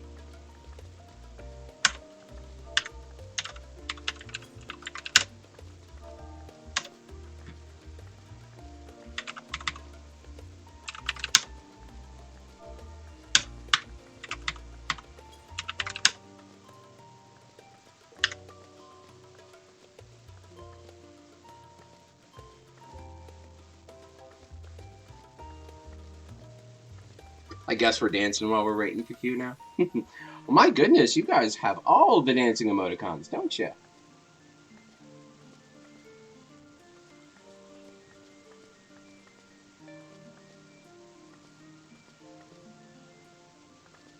This personally is my favorite dance. I can't do it in real life to save my life, but it's my favorite dance.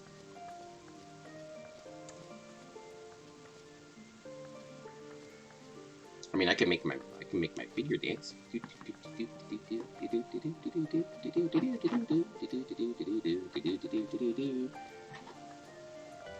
you go. Little dance.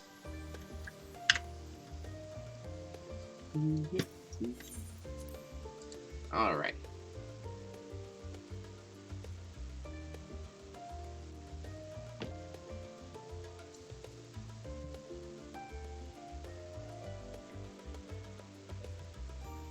Boo, boo, doo, boo, boo, doo, boo. Boo, doo, doo.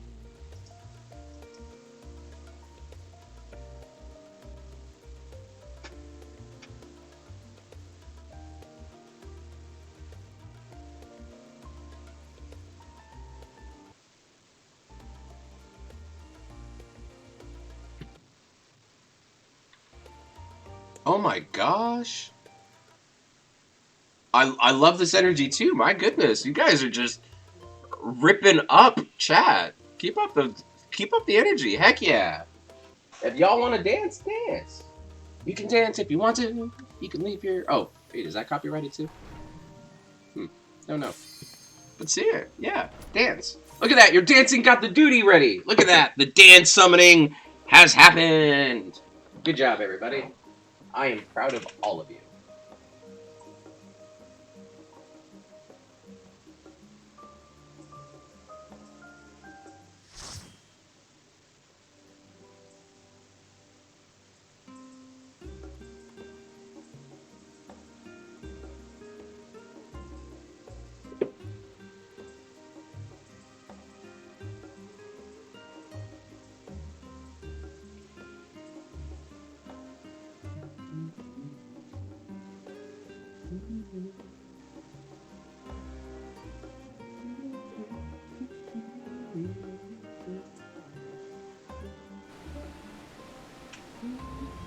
Ooh. Sing your heart out. Alright, where are we? We're in the drowned city of Scala. Alright, let's go. We got a black mage, we got ninja. Alright, and... Okay, zoom out so I can see the action. Let's do this.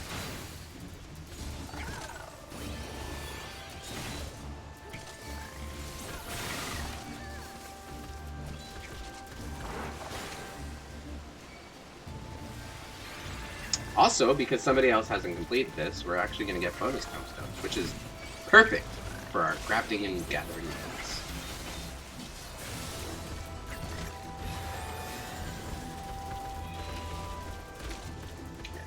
This isn't going to explode until we get rid of all the earlier enemies, so...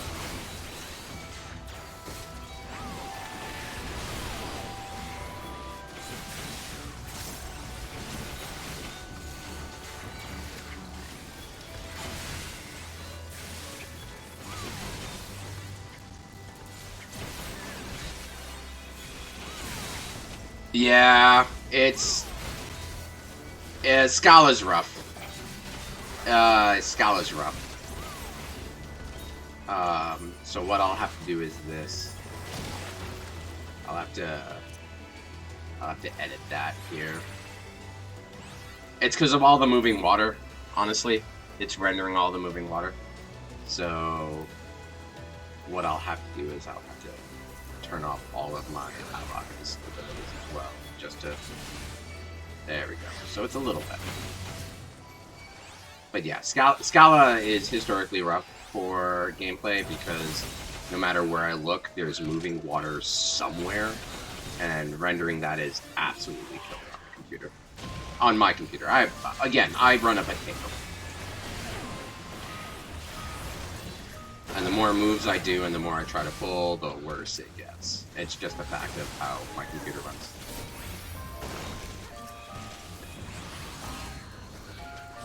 My voice isn't lagging? Okay, that's great to hear. Okay.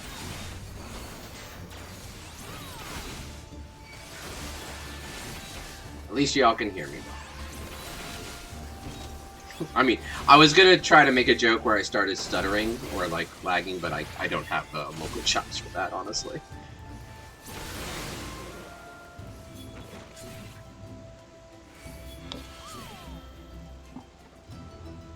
There we go.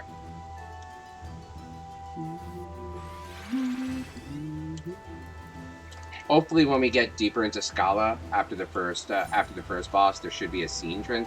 No, there isn't. After the second boss, there's a scene transition, and hopefully that'll alleviate a lot of it, because there's a lot of black space in there, in the last third of the dungeon.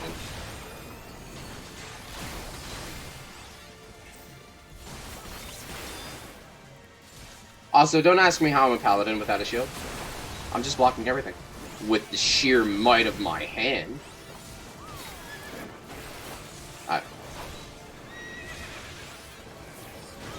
I just realized this particular glam didn't have a shield, so. Trust me though, there is one equipped. Alright?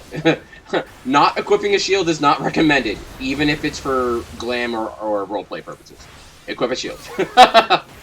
But what you can do is you can set it up with a special invisible shield. It should come up on screen in a second. Yep, the Emperor's New Shield, named after the famed Emperor's New Clothes story. And, yeah.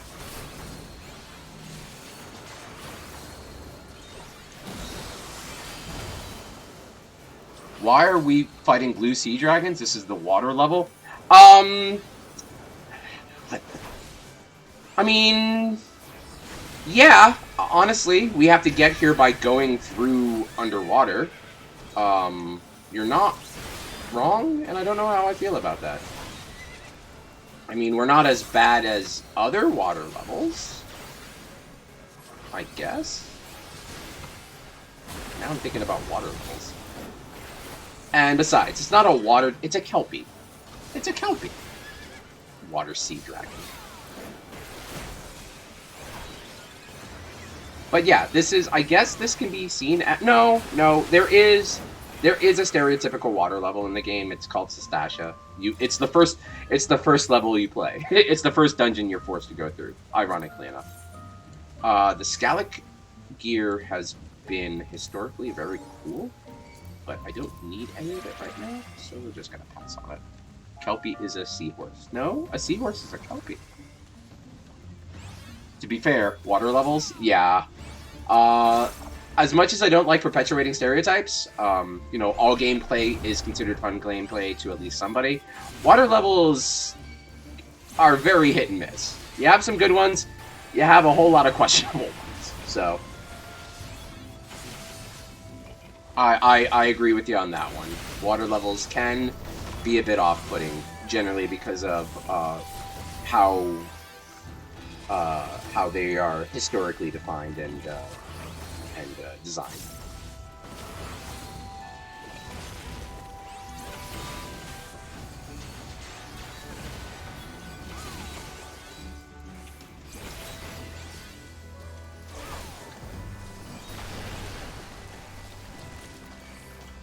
Oh, is that an amulet? Nope, don't need no amulets. Yeah. The bit rate's, the lag's getting a bit better because we're away from all the rendering water. Like, it's still kind of there, but we're out of render distance. So hopefully your streaming experience should clear up soon. I don't have a gap closer!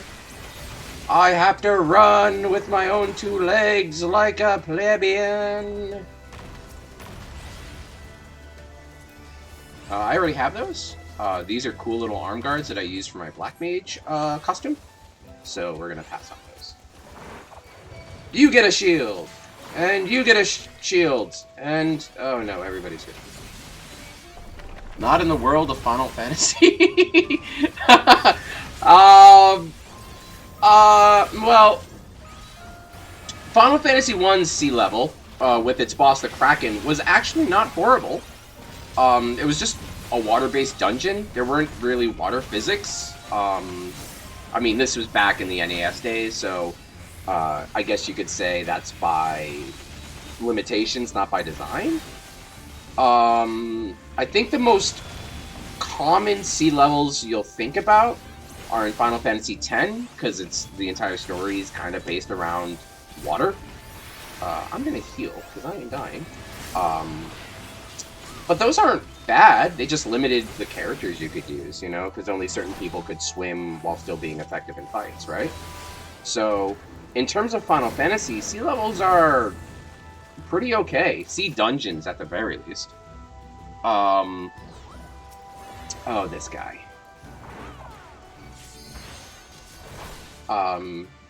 But I can definitely say for more classical games involving more movement-based gameplay,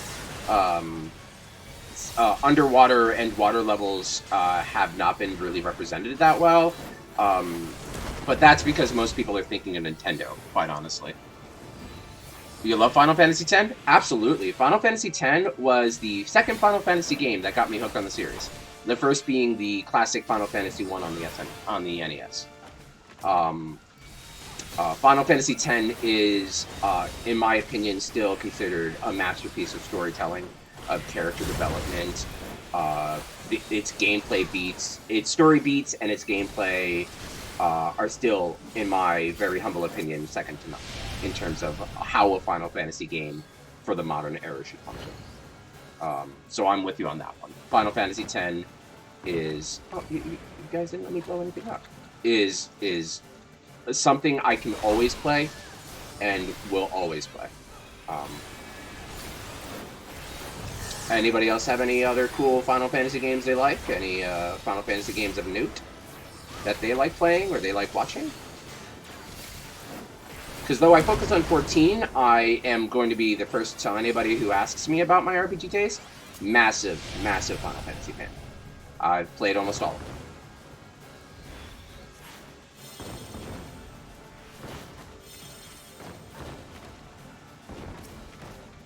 Between 7 and 8 were my two favorites. Heck yeah!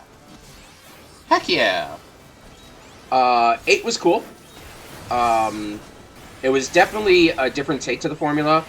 I like the junction system was really cleverly designed, and it was cool how they intersected that with its triple triad system, where by getting certain triple triad cards and junctioning with them, you could get new abilities.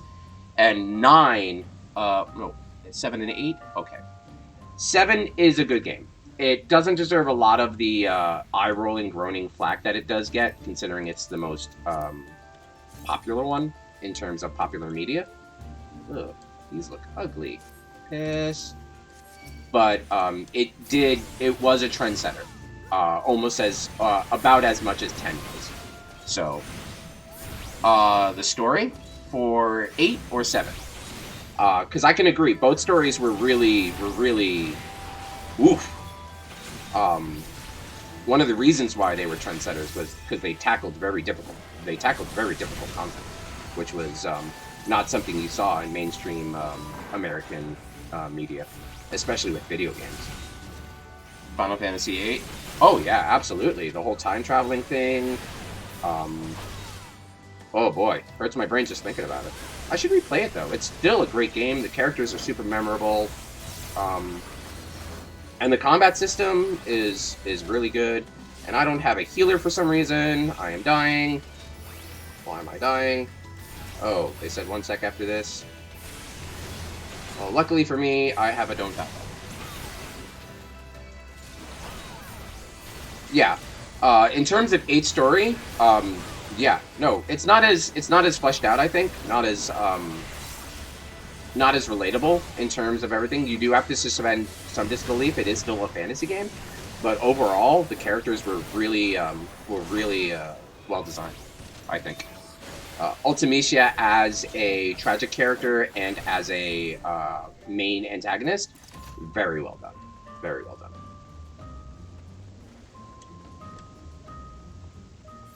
I think we're waiting for our healer. Yeah, we're waiting for our healer.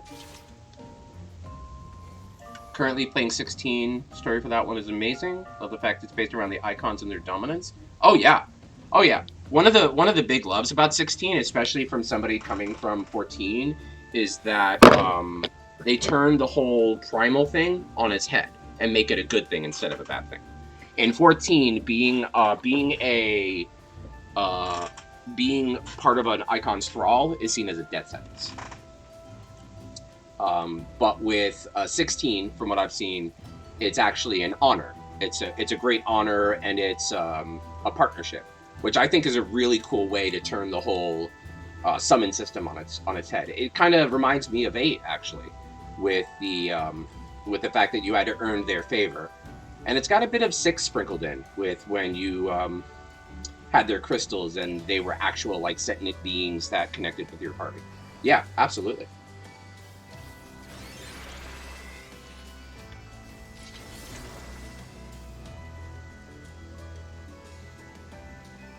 I actually heard with 16 that they are remaking, not remaking, but revamping its arcade mode. So if you have any thoughts about that, feel free to let them fly. Love to talk about that.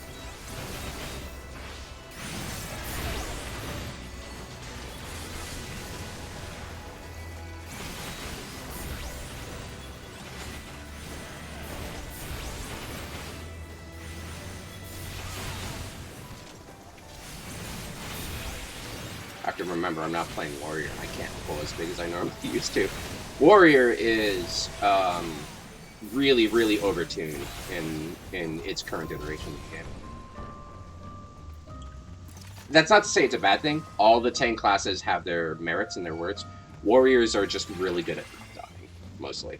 What kind of pushes it above is that they're really good at also killing things, which normally as a tank, you generally have to trade one for the other. You're either good at killing things, but you're a little squishier than normal, like Gunbreaker, or you're pure defensive, like Paladin. For a warrior to be able to push damage and still like be able to take a beating is quite good for its current iteration, I think.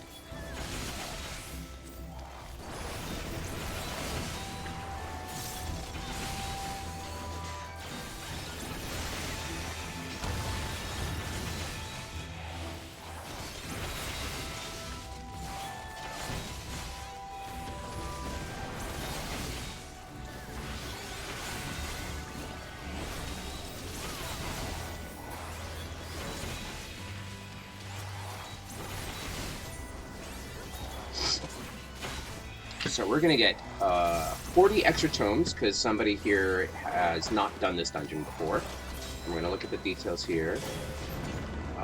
Because we're doing a roulette, we'll get a bit extra there as well. I think 100 and some odd. I don't think that's enough to get us where we need for our next stuff, but I will definitely check my notes there, and we'll see what we can do. But after this dungeon, we're going to have another break. It's been an hour, and I want to make sure everybody, including myself, are moving around, grabbing a drink, staying hydrated, taking your meds, you know, go to the bathroom, do what you need to do in order to help you get through the day. That and I ran out of tea, so I'm definitely going to get more tea. Need to do some adult things? Absolutely, yeah. Go ahead and adult. You know? I'll be here.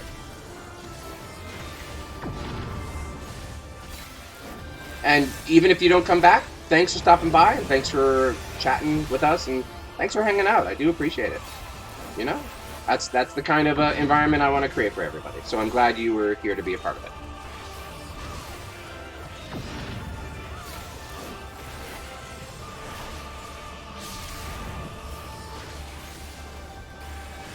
Okay, Mr. Poison Tongue, I'm gonna need you to stop.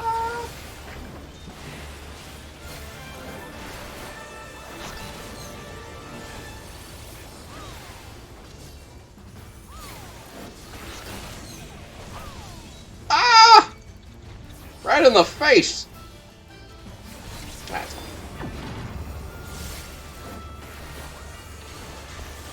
I can remember my rotation. I'm a little weak on my Paladin, I'll be completely honest, so I think it suffers a bit from button bloat, considering how many different things you have to juggle as an endgame Paladin. I hope that's something they talk about during the Fan Fest coming up. I believe it's this weekend.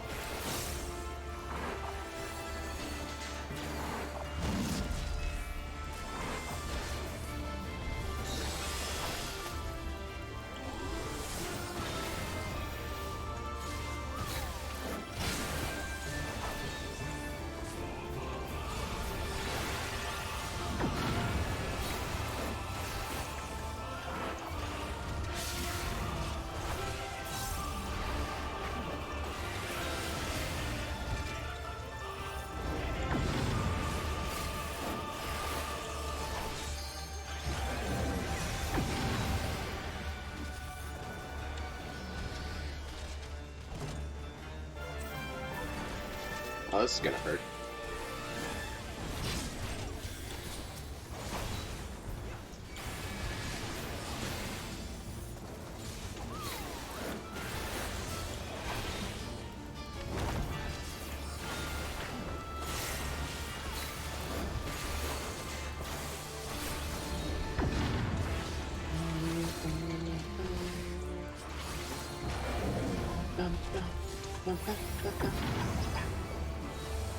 In terms of boss themes, the Stormblood theme, goated.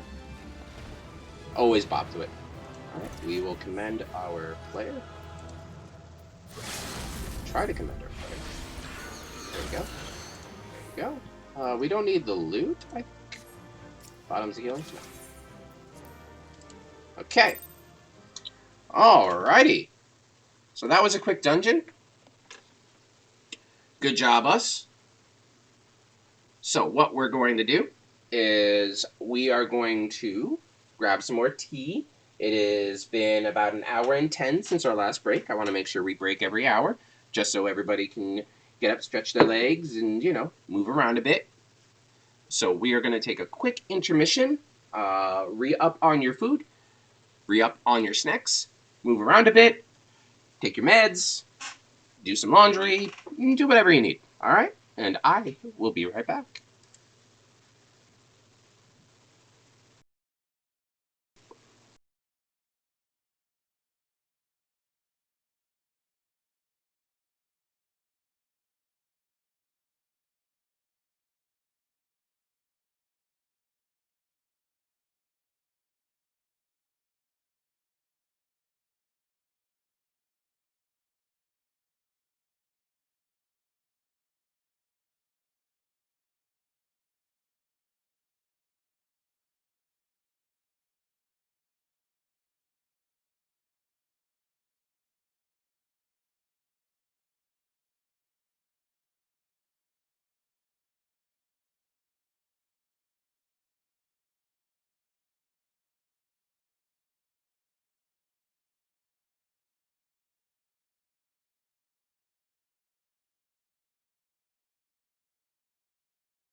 And we're back. Hey everybody, I hope you all had a great couple minutes to yourself. Hope you went to the restroom and took your medicine. Hope you're all taking care of yourselves out there. It's a crazy world. And thank you for sticking with me. Even if I am your second monitor or your background noise, I'm happy to be part of your day, and I'm happy you're part of mine. So, with the ending of that dungeon, we have about a good chunk of casualty tombstones. I'm going to put our materia down there. And we're going to check our almighty crafting list here. I think that can get me some vanadinite. We'll double check that here. Let's see here. What do I have versus what do I need? I have the brutalated quartz, so we can mark that off the list. That's good. I do have 2 more brutalated quartz. Oh, no, those are the ones I just marked off. Silly me. We have a grade 6 dexterity outcast. That's good. Illuminite ingots. We didn't make any of those yet. We do have the grip gel from our lovely friends up on the moon, so we can mark that down. Alright. We have the bayberry? We do. Perfect. Look at us go. We're marking things off here. We have the Mornville tree bark. I remember that. We did that first thing. Perfect. Harataki. We have a whole bunch of that. Good job, us. Raw zeocyte. A whole bunch of those. Good job, us again. And illuminite. Whole bunch of those. Good job, us. Look at us. We're knocking things off the list here. Alrighty. So, it looks like the next thing we want to grab is vanadinite. We're going to need a bit more tomes for that. So, let us go back. Whoop! Fwa! Alrighty. And what are we going to do for the vanadinite? I want us to do something a little quicker. That way we can knock it out. And we can get back to the real part of crafting. So, it says here we need 260. What gives us a good amount of tomes here? Because this will be the last dungeon run for the day, and then we'll focus purely on crafting. When we run out of crafting for the gear for the retainers, we can start looking at master crafting for master recipes. So we'll do that, and we will play as a... Do we want to stay as a paladin? I don't not like paladin, but it's not a class I'm super comfortable with. Let's go as warrior. I like how my warrior looks, all awesome and bossy, and warrior I'm a bit more comfortable with. So we'll join that. And while we're waiting for that, let's see what we can do here. Have some dozo chuck. What was I using that for? Probably something with food, more than likely. Oh, it has been an hour, right? Because we just had our break. So let's check our retainer. Let's see what he brought back from his adventure. That ought to be fun. As my... There we go. If I look down, the game runs a little better, which is horrible, because... Oh. It's foggy. Never mind. I was about to say, because the skyline is gorgeous in this game. But I guess with the fog, we're not going to be able to see that. So, oopsies!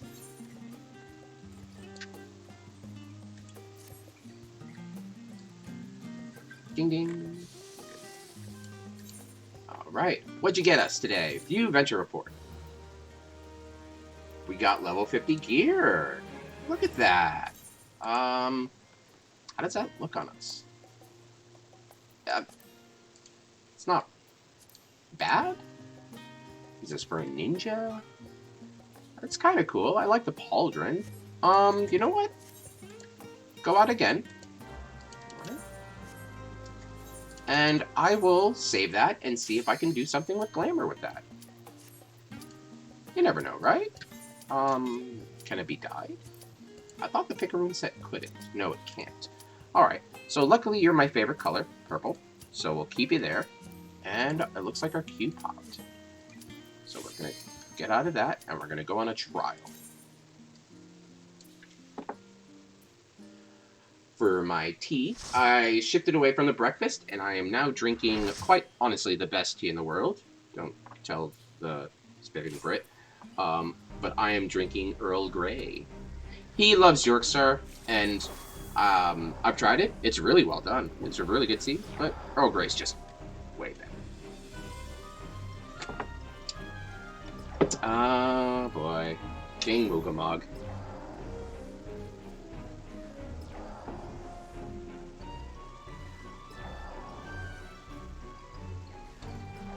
Alright, looks like everybody's up in force here.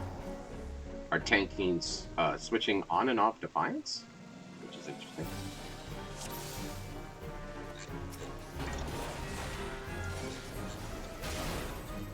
And we'll get extra poetics. Looks like somebody's new to this. We were waiting for their cutscene to play.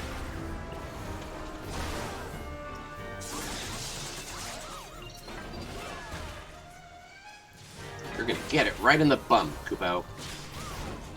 Why would you shoot an arrow in my bum? I wouldn't put an axe in your bum. Well, I mean, I would. I'm a warrior, but... Can we just not do anything with bums? Is that cool?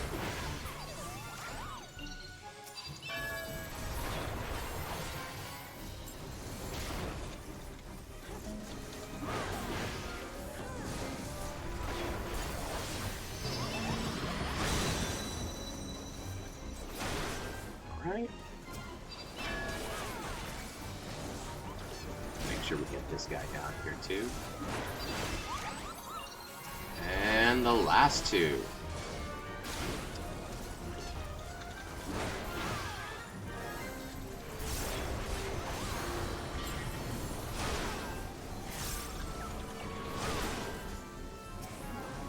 Yeah. No. Yeah, you do need to lie down, Kupo. There we go. So, for the first part, we have to take out the Moogles, and then they summon their king, and then we have to take out the king, but we have to be careful, because just because the king's here doesn't mean the Moogles aren't.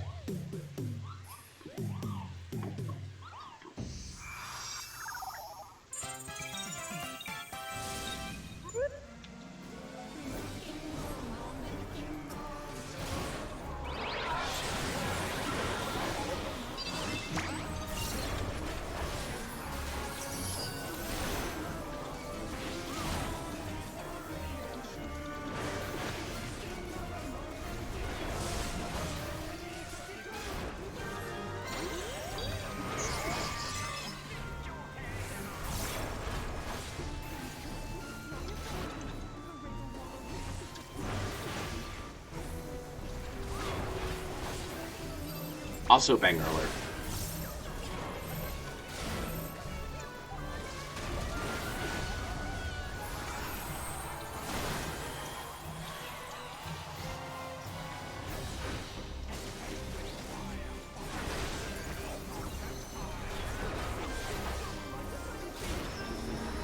Any similarities to this song to any other songs you might know, real or imagined, are purely not coincidental.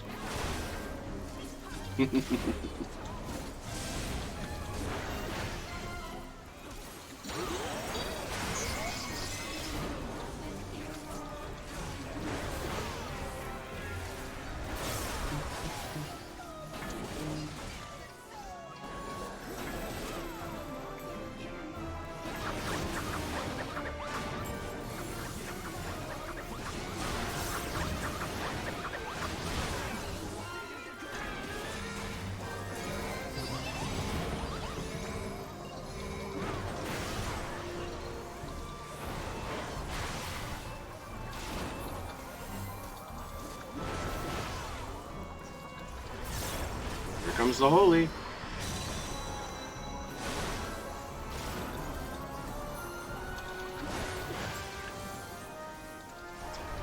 The... Ooh, uh-oh. Okay, he's summoning his Moogle subject again, but he's gone. There we go. Alright, not bad. The main appeal of farming Good King Moogamog is because you get weapons that are quite humorous, like Moogle punching weapons for your monk. It's it gets crazy. And then the harder fights gives you material to make those same weapons, but they have cool little Moogle like glows on them, so they go Koopo or I can't even. I don't have a voice for that. Why did I even try? But they make a funny noise when you unsheath them and sheath them, which is the main appeal for his weapons. But with that venture done, we can grab some Vanadinite. 26 to be exact, hopefully. And that should get us another crack done. I believe the Zeosite. Just checking my notes here. Yeah. Okay, so we can turn off the alarm for the bark. All right. So, how much do we have? 253. So we can get... We don't have enough. Oh my goodness. We are 7 short. Are you kidding me? Well, it looks like we have to run more duty. My goodness. What to do? What to do? What else is nice and quick and simple? Because if that's the case, then I can pick up the Titanoboa skin. So we need like 34 of that. Alliance Raid is a bit much. Main scenario's got all those cutscenes. I guess we would have to do a leveling route? Yeah, finish it off. Play a DPS, tank, and a killer today. Okay. And I am... Well, healer Qs. Gotta love them. Be careful, though. If you abuse your healer privileges, your healer Qs will be revoked.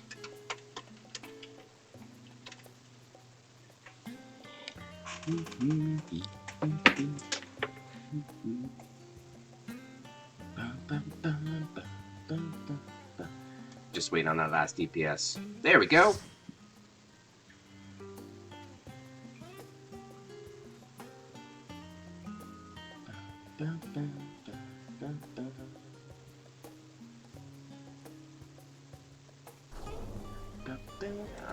Looks like we're in the Great Gubo.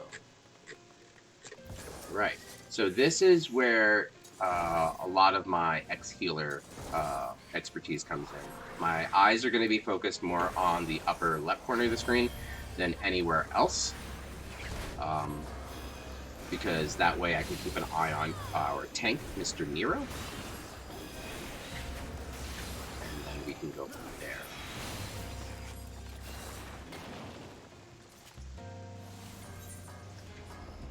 Did I get anything from that fight with Moogle? No whiskers? Okay.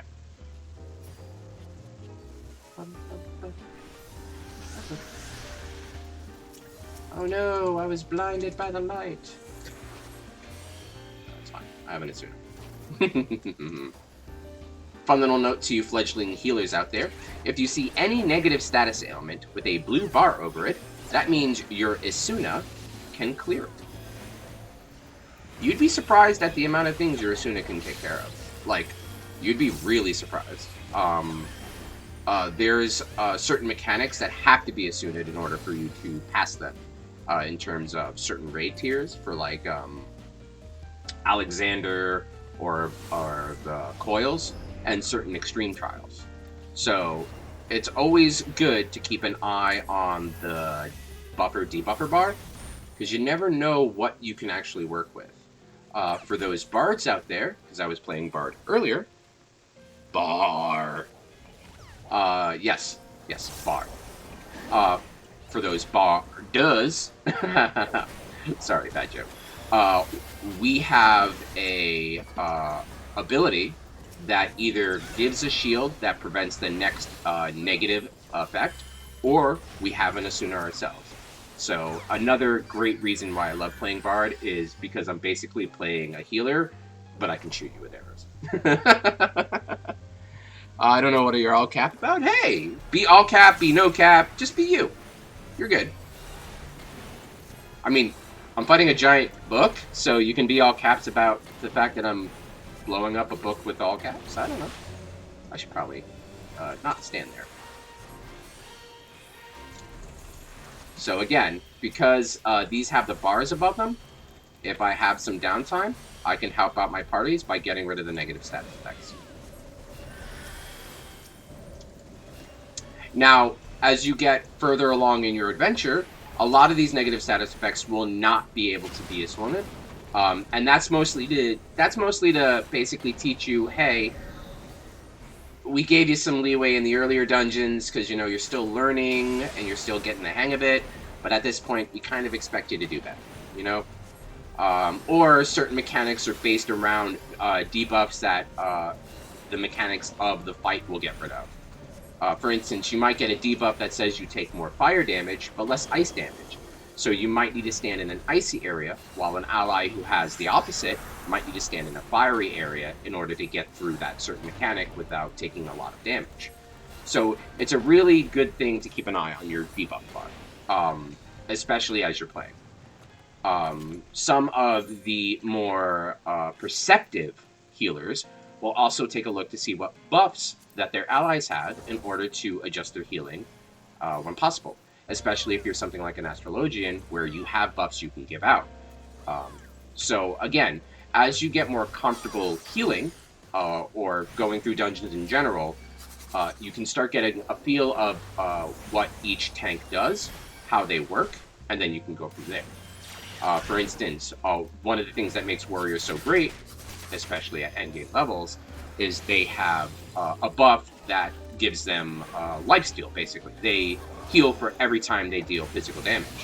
So while you have that on them, it's kind of, you know, not really needed to heal them.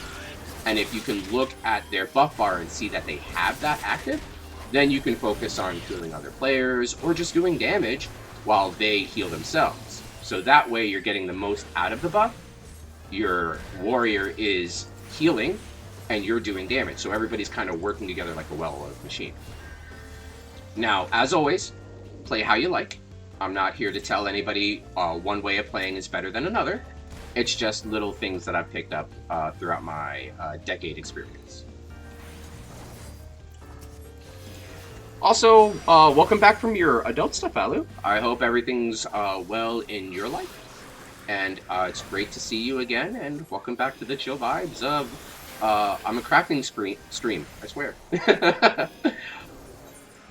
If you missed it, the reason I'm in this dungeon is because I'm actually 7 currency short from getting the next bit of crafting materials I need, so I figured I'd run through a quick dungeon with some people in order to get that material.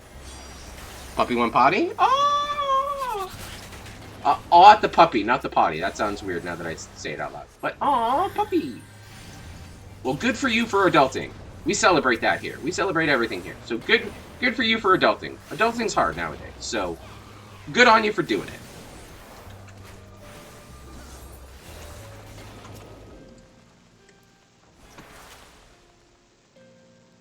Also, don't bother healing between pulls. The natural health regain of your allies will take care of that for you. So this guy's got a mechanic that you have to like. He hides in his tone every so often, and you kind of gotta like. Well, you'll see. You'll see. I'm not gonna spoil it. No, that just makes me sound weird. No, I'm supposed to be chilling nice, not weird. My brand that I don't have. Okay, so the idea is you have to kill these pages. They're always page 64. Apparently 64 is the true number of the devil. And when you do, whoever scores the killing blow has to pull this little light into him, and it ruins his ink. And I wish I was joking on that. My bard. Bard? Ah, bard! Unfortunately, no bards. The in-need adventurer bonus was for healer, and I need all the tomes I can get. I'm sorry. Ard! Now you're just being a pirate. Which is actually cool, because we do get a pirate-like class in the Corsair in 7.0. Hopefully we'll get more information about that on the 7th when the Tokyo Fan Fest happens. Going all in on that, I see. Yes, but again, this is another way to check their bar. You can see he has this invincibility buff. So keeping an eye on the bars of your opponents and your allies, especially when you're kind of new to a fight, is a great way to feel out what you should be doing at any given time. So if the enemy is invincible for some reason, it's usually a good idea to look around the arena and see what mechanics you have to do in order to remove that invincibility. Because honestly, it's a game all about damage, so you know, the more damage you deal, the better you're good.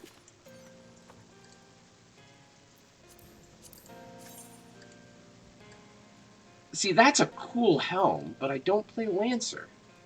But that's a cool helm, and I can't dye it either. So I'm going to pass on that, as much as I don't want to. This choker... Oh, that's pretty. Not bad. But again, I'm going to pass on that. Nowadays, when I look at gear, if I'm not looking at it for money or for... Sir, you are dying. Please stop dying. There we go. He had Super Bolide. Again, another great example of keeping an eye on your upper left. I noticed his health was going really low. I saw the buff for Super Bolide, so I knew he was invincible. So that gave me enough time to run ahead, give him a nice big heal, and nobody's panicking. But what I was saying about gear is that nowadays when I look at gear, I either look at gear that I need for leveling, if I'm leveling classes that aren't max level, which I have more than a few left. It's been slow going. Or I look to see if it's something that I think looks cool. There are, as with any other resource in the game, there are glamour resources online, gear set things that you can look at to show you what gear looks like on certain characters. The two most famous would be Garland tools, because they have 3D views of, I believe, almost every gear in the game. And then Eorzean Glamour, which is a website purely dedicated to making your character look cool. Which comes with its own, gear set, like... I'm looking for a word, and I can't find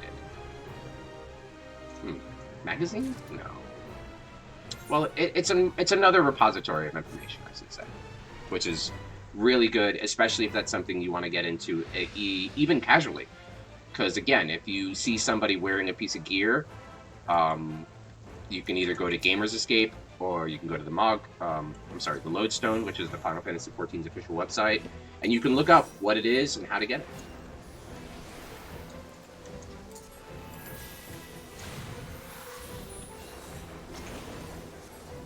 My gear is comprised of raiding gear.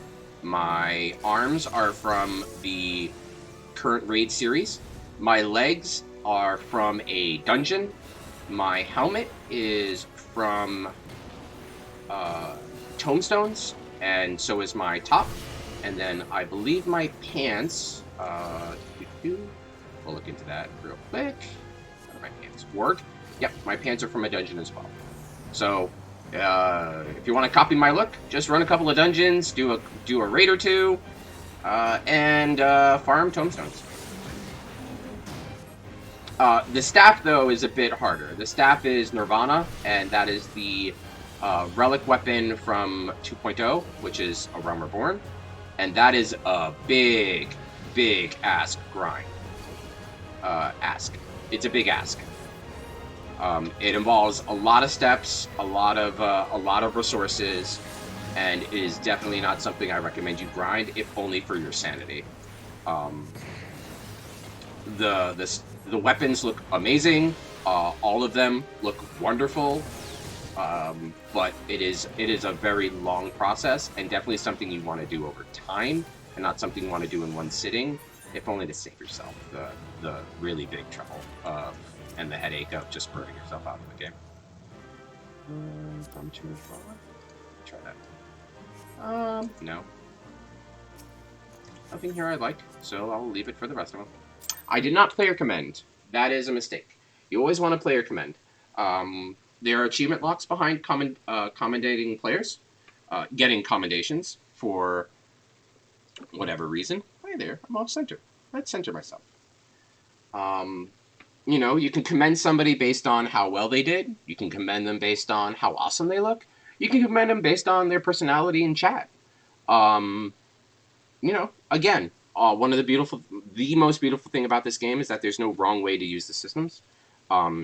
It's just encouraged that you do so because for tanks especially, they get special mounts after getting so many commendations. So for them, it's a little more pressure on them, unfortunately, which I don't think is a little fair. I think we should have all mounts for all jobs for commendations to promote commendations if we're going to do that. I would rather it be all or none, not some, just to remove that pressure. But you also have, you're incentivized to commend somebody because you have in your achievement log,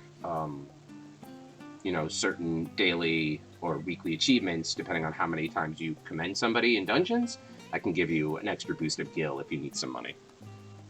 So, with the end of that dungeon, I think we're done doing dungeons for the day, I'd like to say. I would like for us to get back to our scheduled crafting. And let me just double check my currency. Oh yeah, we have enough.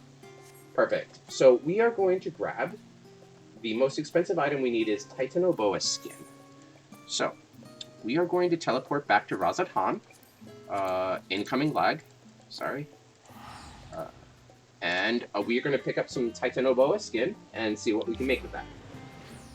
If we can't make anything, then we'll move on to some different crafting. I have the materials already to work on some master crafts, and we can talk about that, and y'all can see what that looks like. Or, if you like, we can do something else. We can do some gathering. I can throw some music on, and we can just have a gathering stream. We can craft other things if you have any requests or recommendations, or if you need any clarification. I'm here for you as much as you guys are here for me. So.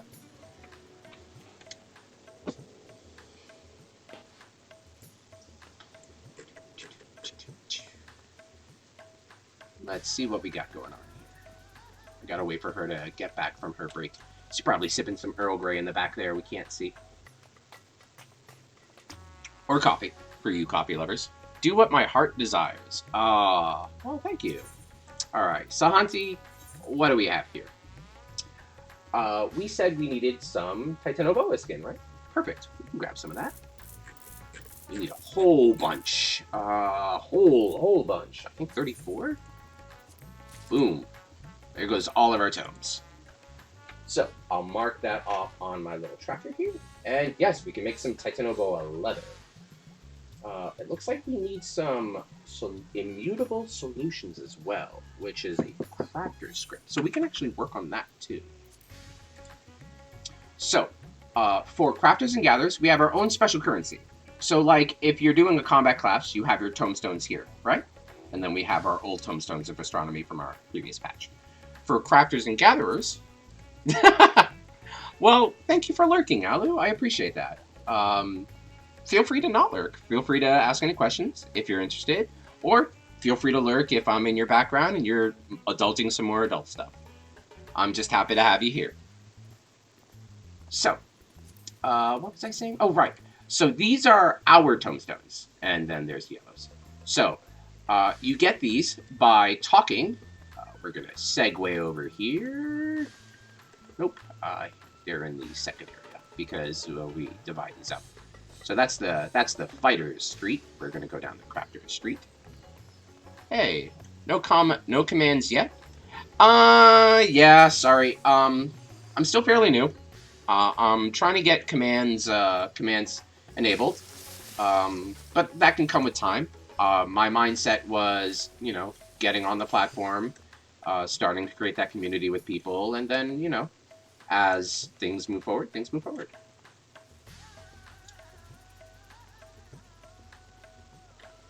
I think it's a great courtesy.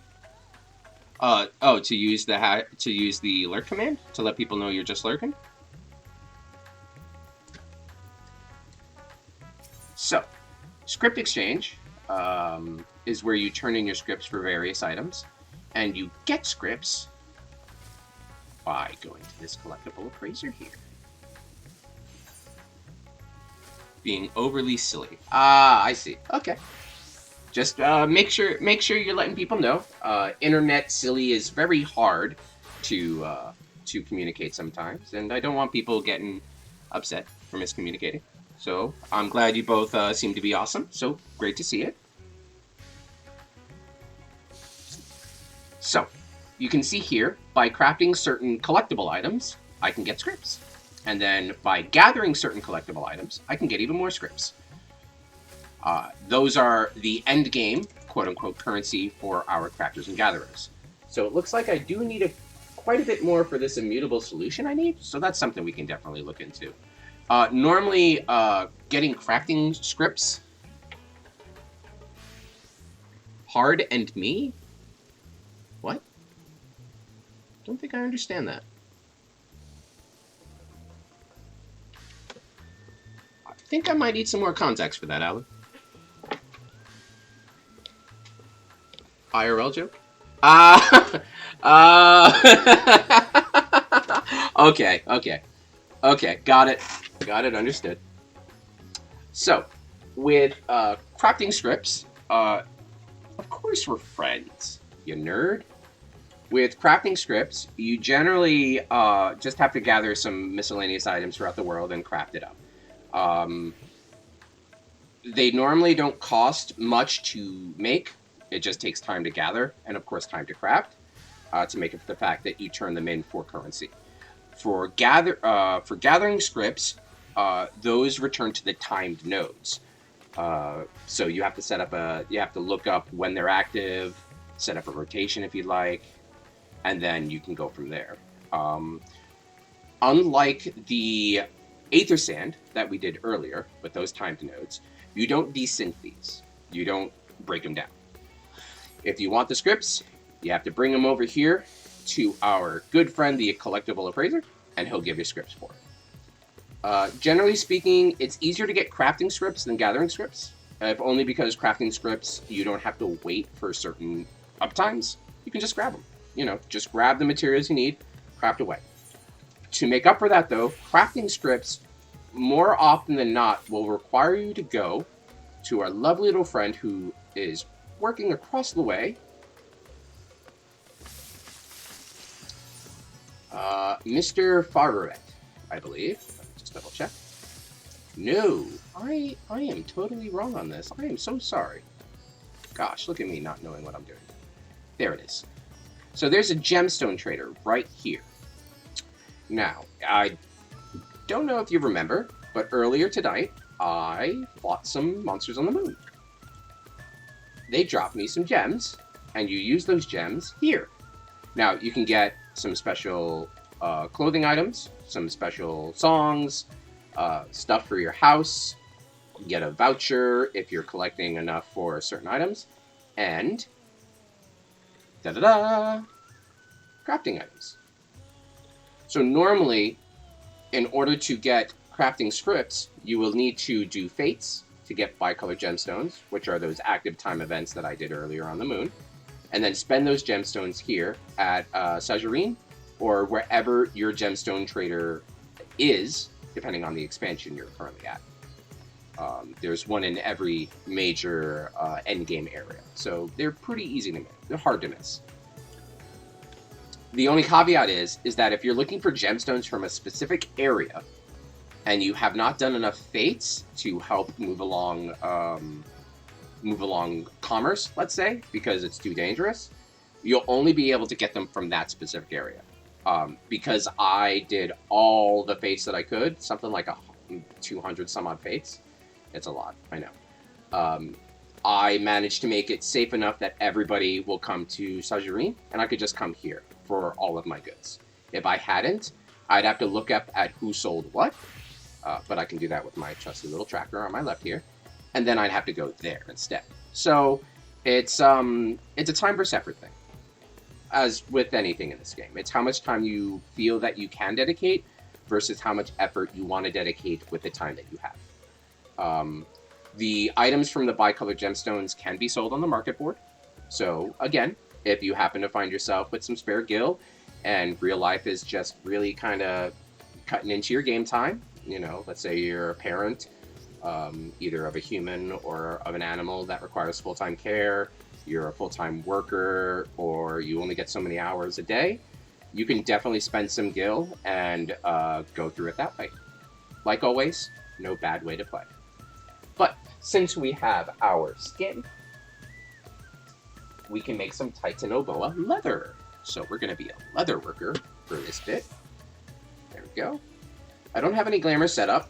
I don't normally glam my not preferred classes. You can have up to 3. If you look over here, they're the purple ones. Now, it says leatherworker. I've been meaning to change that to alchemist for literally 2 years now. And you know what? I think I will. I think I will finally do that. While we're on the subject, I should be able to get a crafter's thingamawatsit around here somewhere. There's a special item you can buy like once a week in order to change your class.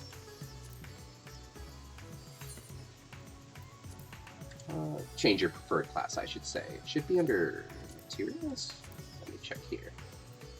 Alright, so here's the immutable solution we need. As you can see, it costs quite a bit, and I can only purchase 26, and it looks like I need 30. So I'm gonna need, if we do some quick maths, I'm gonna need 500 more purple scripts. So that's something to keep in mind as we move forward. Let's check the, master recipes, miscellaneous. Ah, here it is, Soul of the Crafter. So we're gonna grab that. We're gonna use that. Make sure I'm on my preferred class, which is Alchemist. Bada boop.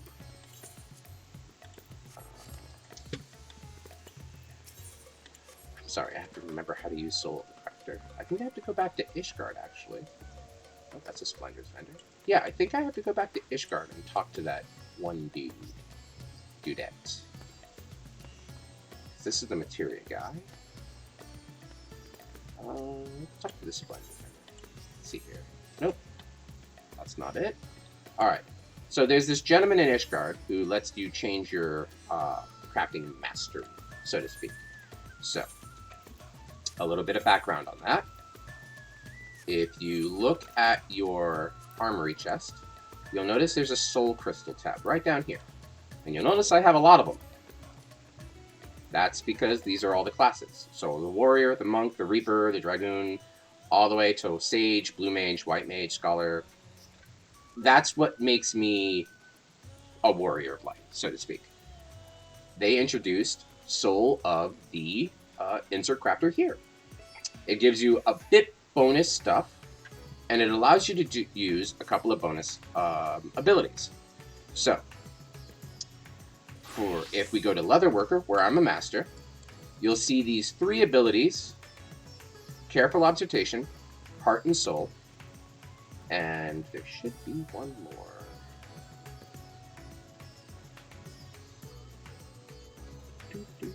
Gotta find it. It's around here somewhere, I swear. Oh, I guess it's just the 2? I could have sworn there was 3. I am so sorry. Sorry, chat. So this requires you to be a specialist, which currently I am as a leather worker. If I go to here, you'll see I'll have my little soul crystal right there.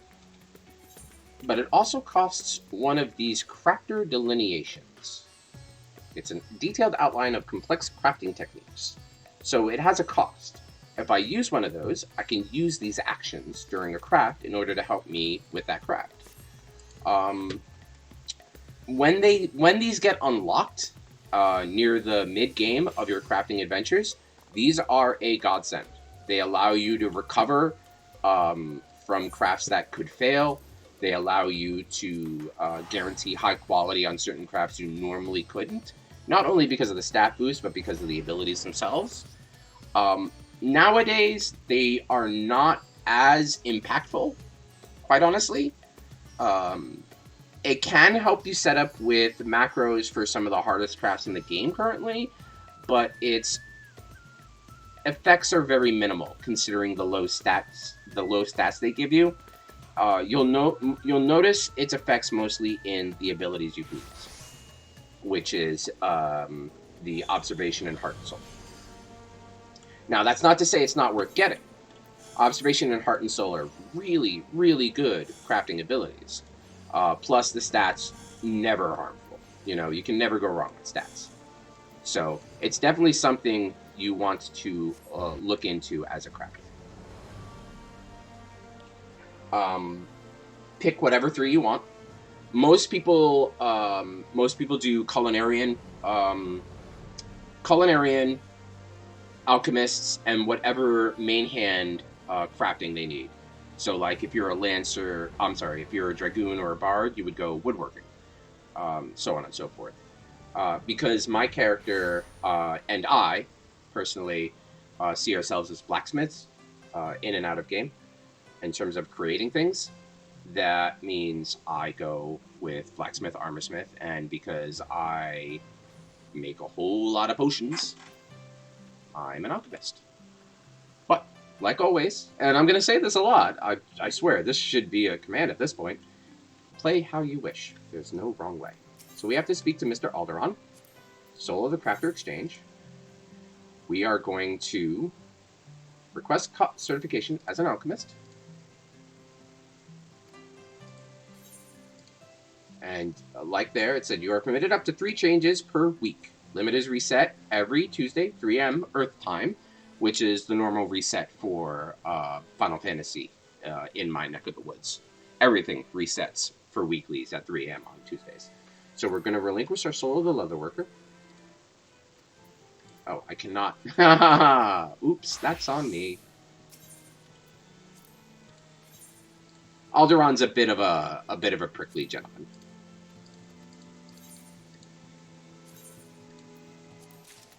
Okay. There you go. And he says, hold your head high, for you now are a specialist. And there we go. In the builder's name, which in the game is Spiregot, the god of creation, we are now a alchemist specialization. Look at that. So now we go to our alchemist. We'll go here. We'll click that. And there's our shiny new soul crystal. Boop. There we go. So, now what we can do is we can open up our actions, go all the way down here to specialists, and we can now put these on our hotbar because we've learned them. Just like that. Alright. Also, obligatory giant USB. I bought this as a joke. It's there. It's literally a giant USB port. Like, I can't get any more realer than that. What's funny is that it shrinks when you hold it. So if I put it in my hand, look how small it is. Isn't that tiny? And then if I put it back on my back, it grows. Alchemists are weird. I think that's what I'm saying. Alchemists are weird. So, now that we've done that, and gotten that out of the way, we'll become a leather worker. Not all. It's saying not all gear was found because it's looking for the soul that I no longer have. So we're just going to update the gear set, and it's not going to give us that error anymore. We also have to remove these because I can't use them anymore. So we'll take care of that so I don't get confused. Alrighty. So we're going to eat some food. Nom nom nom. Make sure it's the right food. Perfect. Pick a nice spot. Let's see. Where do I want to go? Oh, right over here is good. Nice and out of the way. Ishgard nobles. Gotta love them. Gotta love to hate them. So this one's going to be a bit more involved. We're going to make 17 of these bad boys. So we're going to open up our inventory and see what we're working with here. I think... Yeah, there it is. Here we go. Yeah. So, this should work because we modified this to work with the carpenter, and because you share all the gear. Yep, look at that. The stats should be the same. Now, I did a no-no. I should have tested to make sure that removing my mastery, my soul of the leather worker, didn't upset the macro. That is on me. Have I eaten anything yet? Yes, I have. I've been snacking all day. I have been having tea. I have some toast and peanut butter sitting back there. I had some lunch. Thank you for looking out for me. Absolutely. All right, and it is 4 p.m. So this is your hour reminder to please take a break, stand up, stretch, grab some food, take your medicine, do your homework, don't do drugs, all that fun stuff. I will not be taking a break this time. I still have a nice warm cup of tea in front of me, and as Shadow lovingly checked in, I have eaten. So thank you for that. But yep, this is your 4 o'clock reminder. Hashtag stay hydrated. Absolutely. This is your hourly reminder to stay hydrated. All right. Gaming drags up thirst. Crafting even more so. So please, hydrate. Hydrate yourself before you dehydrate.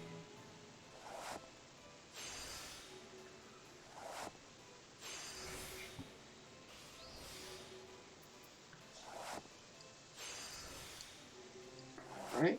We're just going to move that so we can see me.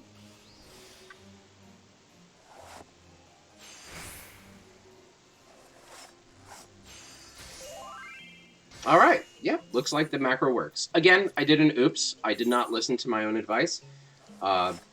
When changing the stats on any of your armor, especially for crafting and gathering, always run some tests. Always test run. Again, it's just to save you the heartache and the trouble. For instance, if that craft had not worked and the Titanoboa skin had been lost, let's just double check here. I would have been lucky in that I only had enough for one more. But if I had lost 2 because I wasn't focusing, I'd have to run another dungeon, which takes up time that I might not have, or energy that I might not want to commit to. So it's always a good idea to use the tools the game gives you. They're there for a reason. Everybody uses them. And normally I would say play your own way, but I don't want to see people turned off of this system because they don't know those tools exist or because they're not being used.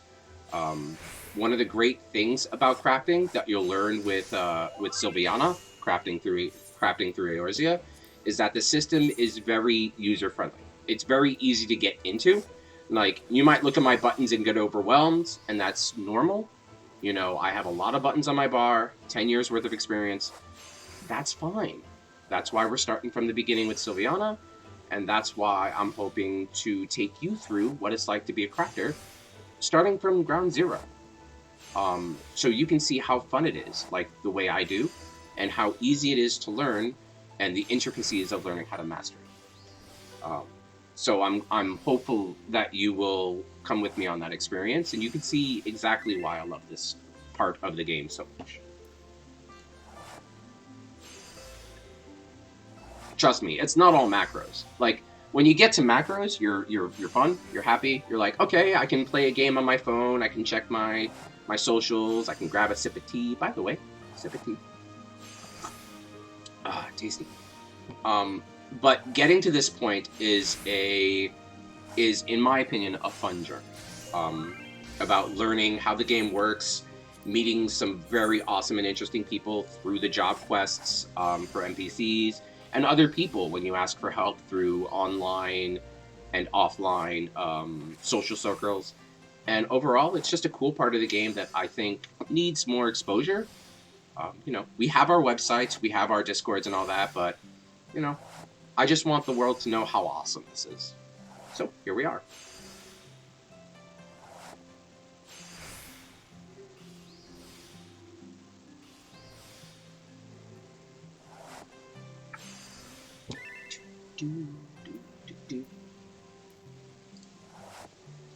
Ishgard's theme for me is very the nighttime theme. I think is the best.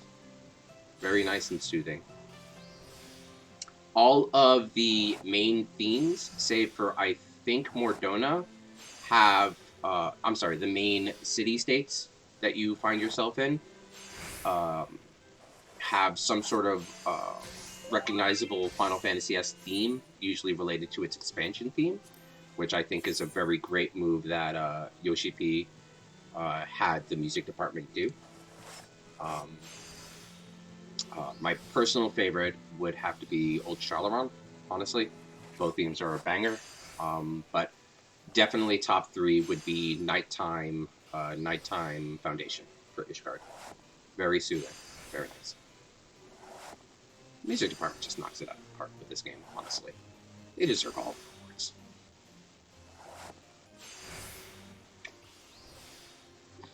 So while I'm working away on that, I'm going to go over here. We're going to click that button. And can I make anything finally? No, looks like I'm missing some stuff. So after we're done crafting all of our Titanoboa leather, for the rest of the stream, we'll look at finishing a relic, which will be super exciting. And I hit the wrong button again. Oh no!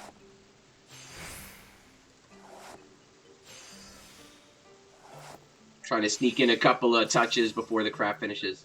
And see, look at that. 78% and not high quality. When earlier I screwed up and I got a 28% high quality. That's what happens. That's what happens. Embarrassing I did it twice in one stream, but you know, that's what happens when you're looking at 3 screens at once, I guess. No, only a poor craftsman blames their tools. That's on me. I should have focused a little better. But that should tell you, even as much experience as I have, rookie mistakes are very easy to make. So there is some focus involved. Crafting is a lot more technical under the hood than just pushing buttons that light up for hitting things. Not to say combat classes are any less technical. I've seen ninja and lancer, ninja and dragoon opening rotations that look like something out of a college thesis. So the game can get, if you're aiming for that high skill ceiling, very, very, very, very complicated in terms of how you push your buttons.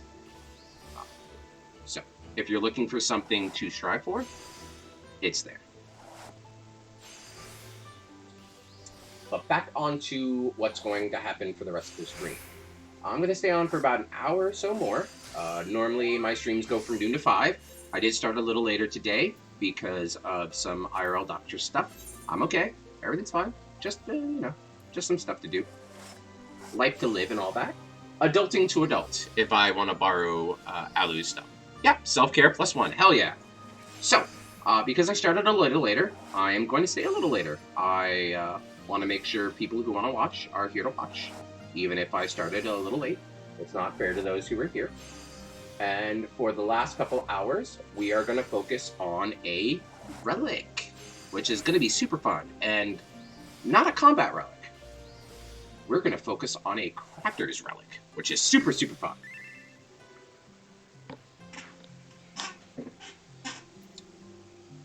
Can't push the right button. There we go.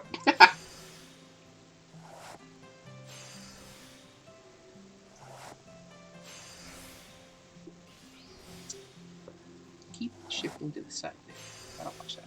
There we go. Speaking of self-care, I hope everybody is self-caring themselves. Much like in Final Fantasy, self-care, there's no wrong way to self-care. I mean, as long as it's not moral or illegal, I guess. But, generally speaking, self-care, wholesome self-care, no wrong way to do it. Do what you need to do. Take care of yourself.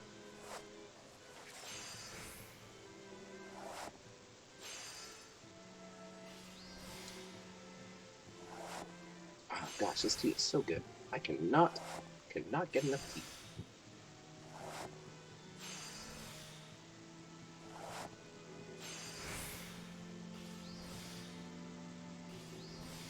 Okay. And then one more button there. Perfect. Alright, we're chugging through these really well. Unfortunately, mass crafting like this it can be a bit tedium. Can be very tedious. It's just the nature of the beast. It's like farming the same dungeon over again for currency or for certain gear. After a while, your brain kind of turns off, which is understandable. All things considered, we're just looking at numbers go up. Really, um, I understand it's not everybody's preferred way to play. Um, Definitely, it's honestly not mine. But I don't want to mess these crafts up because of the fact that I had to get special currency for it, which took about, I want to say, about an hour and a half. So I don't want to waste my time or your time by trying to manual this and then messing it up. That feels like a bit of an insult. So we're going to let the macros do their job. Um, but starting out, macros aren't a thing. So you don't have to worry about that. The gameplay is engaging, even up to end game levels. If you have the basics back, that would be 50, plus 10 for every expansion after that. So even if you hit end game levels, the crafting can still be fun. It can still be interactive and entertaining, I believe. So there's no worry about that. There we go. Look at that.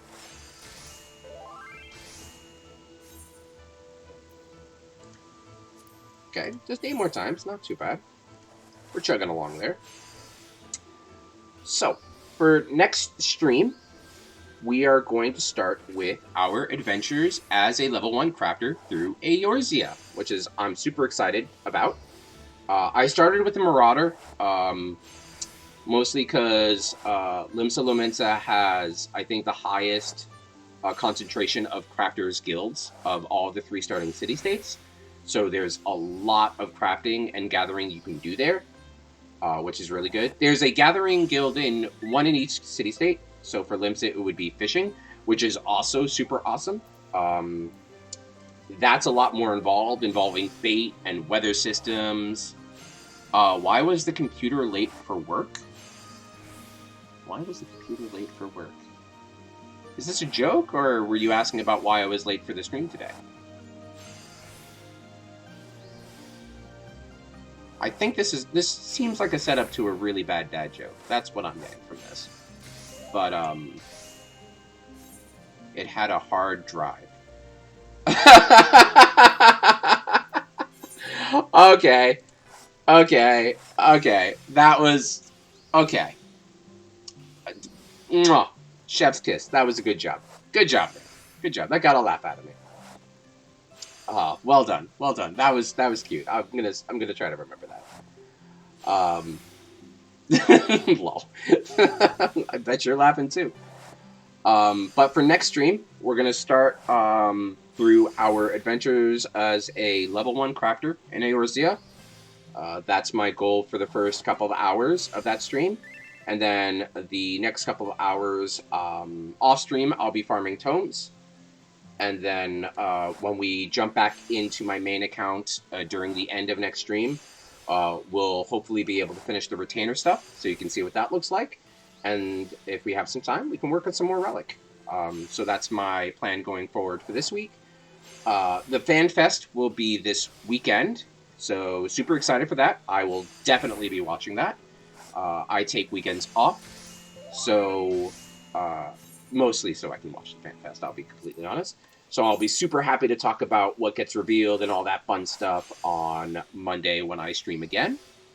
And I'm super happy to talk about that with anybody who's interested. So there's that. Did you hear about the 2 guys that stole a calendar? Something about... Oh, goodness. They only got a year?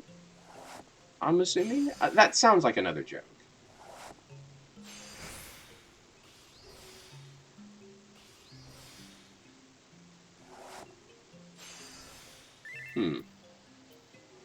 I guess impromptu joke stream.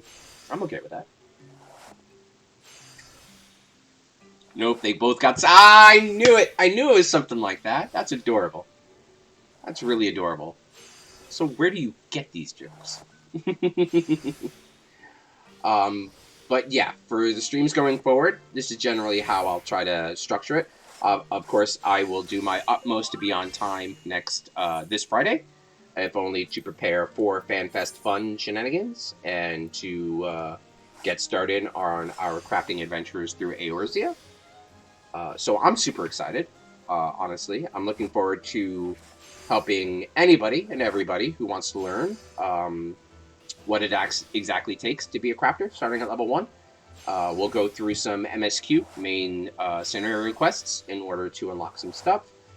And then we'll have fun with Sylviana Zwan going through as a crafter extraordinaire. And then, of course, Monday we'll talk about FanFest stuff. That'll be super cool. There's supposed to be spoiling a whole lot of stuff, so I'm super excited about that. Apparently, Jerkaloon's getting early work. Ooh boy. And then hopefully we'll get some more information about new zones, new gear, maybe some new characters. I heard a rumor that the female Hrothgar is getting spoiled, which is super exciting because we have male Viera, so now we have female Hrothgar. So I'm super excited for that.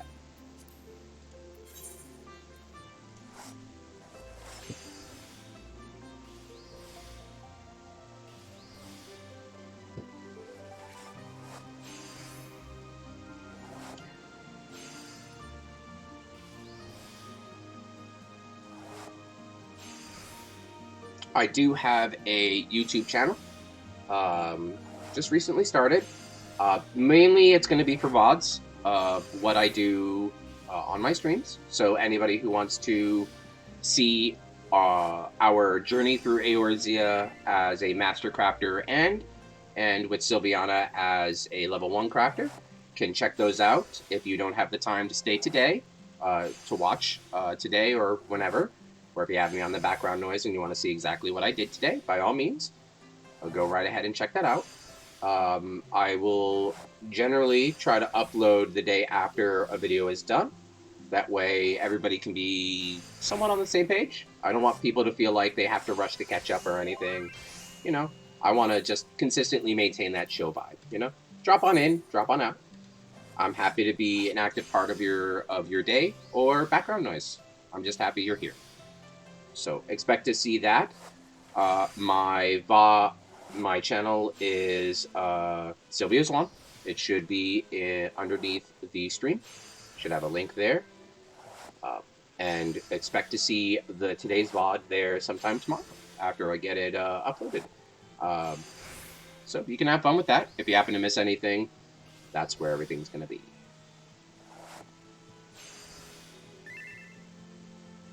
Okay.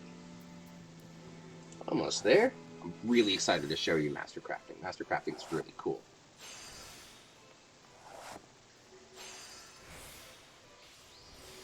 I will admit, when I first tried Master Crafting, I wasn't a big fan of it. I was very macro heavy in Stormblood and Shadowbring. Very macro heavy. I just didn't have enough time to play the game at the time. I was working through real life stuff, you know, real life Savage, as everybody does.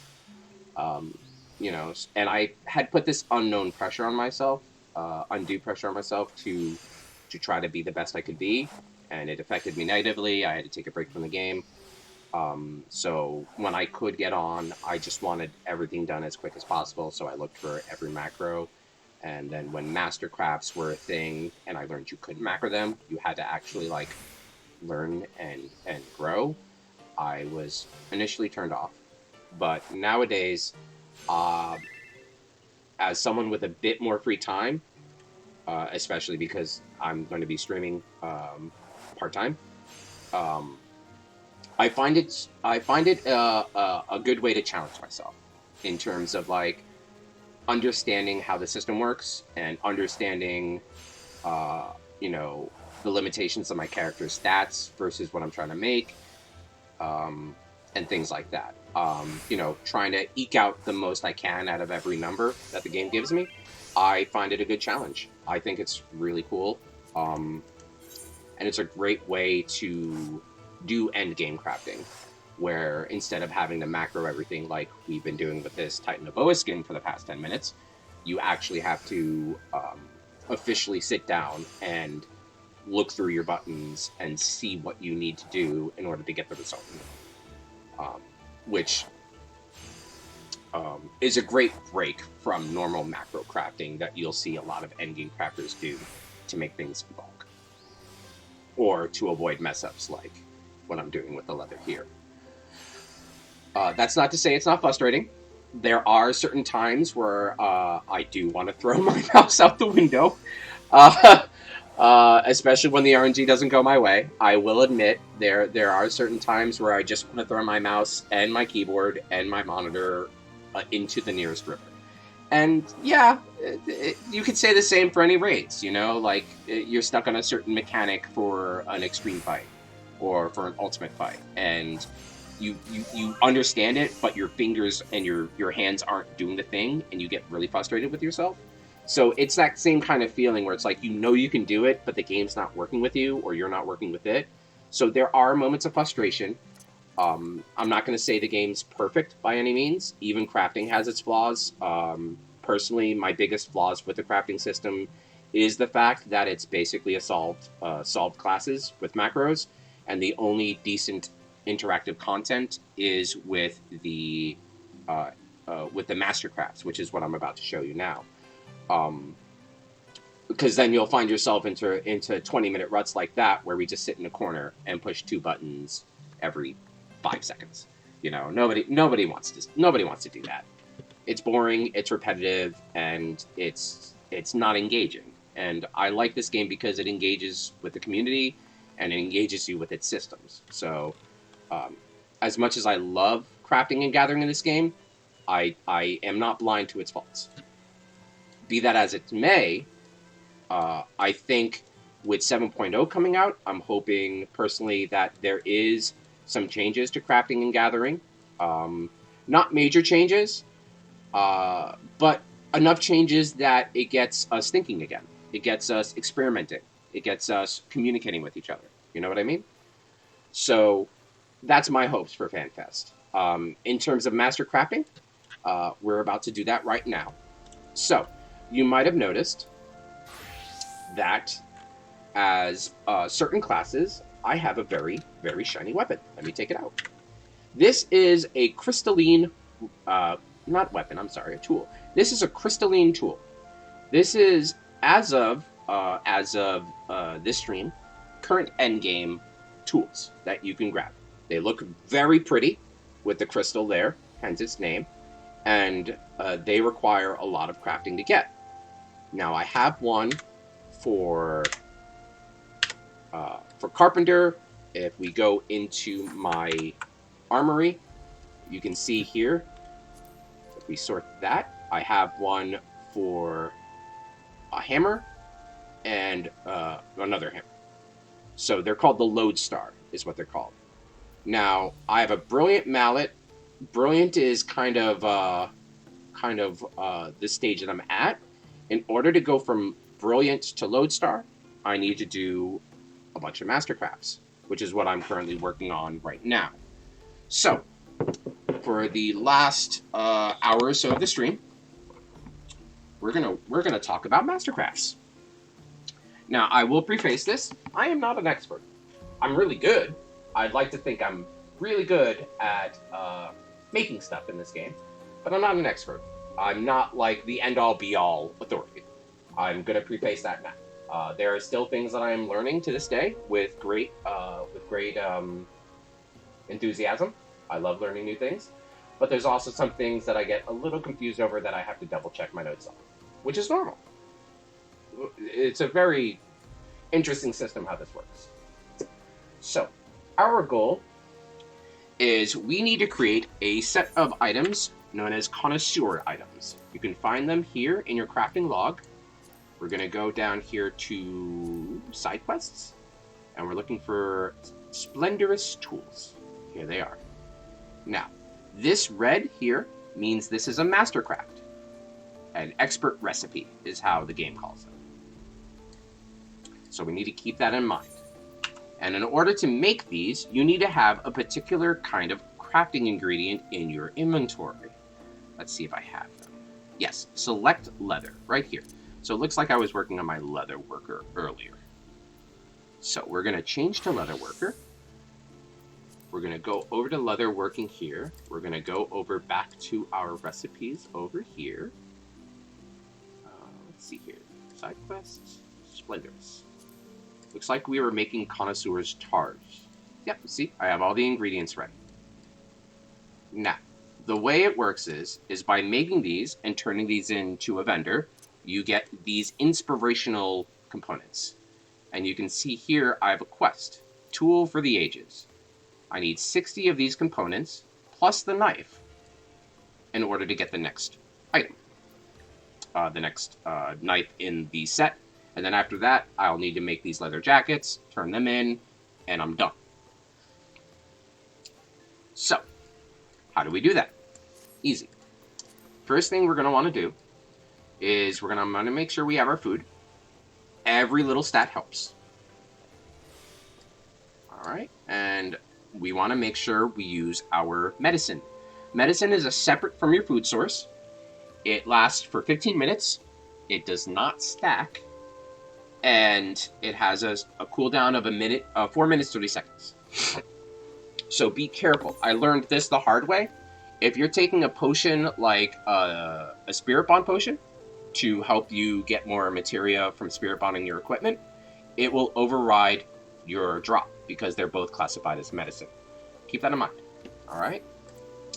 So we're going to drink our tea by pouring it on our head, apparently, and we'll get started. So the first thing you see is we have this down here. These are our breakpoints. This is where we need to go in order to get the bare minimum. This is where we need to go to get average, and then this is where we need to go to get the most. Our goal is to hit the yellow. If we hit the green, that's a happy little bonus, like a happy little treat. But our goal is to hit the yellow. Why? Because hitting the green is not always consistent. And this is the part where people get a little frustrated at the lack of macros. If you were to try a macro on this, you would get blues consistently, which would take the most time and the most energy in order to finish your craft. Because depending on the final quality of the craft, depends on how many of this, how many of this you get. Your numbers down here reflect these. All right, so we're looking for 1125 or more. 1500's best, but 1125. All right. So how do we do this? Well, the first thing we want to do is we want to get our progress as high as humanly possible. So we'll start off with a muscle memory.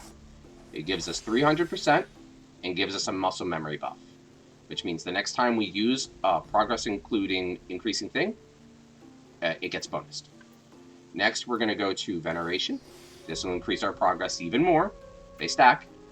And then this is the part where RNG can make you want to throw your mouse out a window. We're going to rapid synthesis. Has a 50% chance of working. So, big money? No, it didn't work. All right.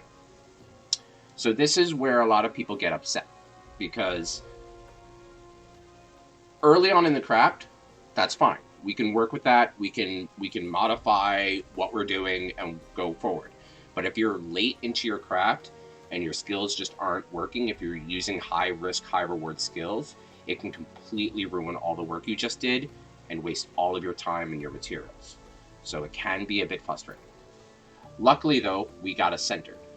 So as you're working, you're going to get special conditions only unique to expert crafts. For this one of them is centered. It increases the success rate of any action we do by 25%. This is a great thing to use when you're trying to use these high risk, high reward crafts. So this turns to 75%. So let's see if Lady Luck's smiling again. See, there we go. Now, Pliant is one of the best things you can get for conditions early on. It reduces the crafting point costs of your next move by 50%. All right, so what we're going to do is one of our most expensive moves are moves that restore durability. If this gets to 0, we're dead. The craft breaks, we can't save it, we can't salvage it. So we have to make sure this doesn't hit 0. Now, Master's Mend gives us straight 30 durability. If we click that, we'll go to 65, but we can't go above 60. So we're going to waste 5 durability, and that's not good. Instead, we're going to use manipulation. It costs a bit more, but it restores 5 every turn. So if we do that, now, there we go. So now that's in place here. Now this means that every time we do anything, our durability will go up 5. So if we use a buff that doesn't use any durability, we'll gain 5 durability back, which is really good. But right now we want to take advantage of the fact that we still have a synthesis buff. So we want to look to see how much we'll get if this works, compare that to where we're at, because we don't want to complete the craft yet. We want to make sure we get this quality up first. But we want to make sure we get this as close as we can, so that if we have to eject button complete the craft so we don't lose anything, we can do that. So we're going to try rapid synthesis again. Okay, we got really lucky that time. Alright, so we have a sturdy, which just reduces the loss of durability by 50%. That's good. That pairs with manipulation, so you'll get wonky numbers like 32 or 27 durability. It's really funny how it works. In the long run, it's kind of negligible. You just generally want to make sure you're using a durability loss action here to make use of it, but you don't have to. It's one of the safe ones you can skip over if you're trying to set up combos and things like that. So right now, we can fit in one more rapid synthesis, and fingers crossed that it works. No, it did not. Okay, so we're going to try that again. There we go. So, in order to make sure that our craft will finish, we're going to look at what we have versus what our basic careful synthesis can do.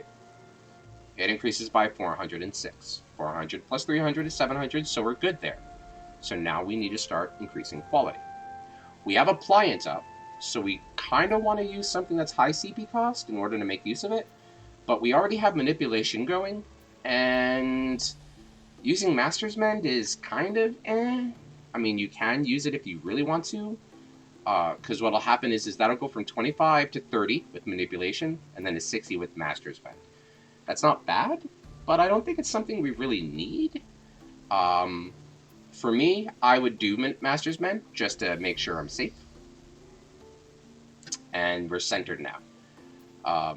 We're going to ignore that. Centered on hasty touches, which is 100% efficiency at a 60% success rate, is not as good as Prudent Touch.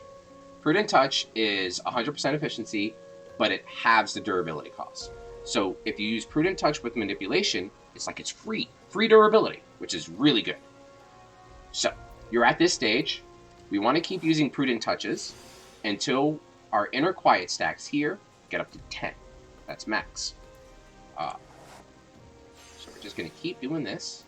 If we get a good, you'll see that quality increases are higher than normal. You'll see that a couple of my buttons lit up. We can either get rid of the good for 20 extra CP if we're running low on our quote-unquote mana. We can use a high-level synthesis to finish our craft, or we can use a high-level Precise Touch, which we will. Precise Touch has the extra benefit of increasing our inner quiet stacks by 2 instead of 1. So we always want to hit that button when we can. Our goal right now is to get inner quiet to 10 as quickly as possible. Centered we can ignore. Sturdy we can ignore. You'll see I went down to 2 instead of 50. That's because sturdy plus having effects are a little mathy weird. Alright, we're going to Precise Touch. Alright, 2 more Prudent Touches should be good. 1. Okay. We're going to pause here. We have a Pliant. So, Pliant, you always want to use on manipulation when you can if you do not have manipulation. Yeah, manipulation is the best thing to use Pliant on. Hands down. And then 1 more Prudent Touch. Okay. Now we're at 10 stacks of inner quiet, and this button, Trained Finesse, lit up.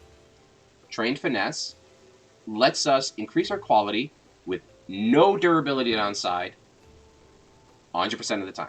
But you can only use it when you're at inner quiet stacks 10. That's why we want to get to finesse 10 stacks of inner quiet as soon as possible.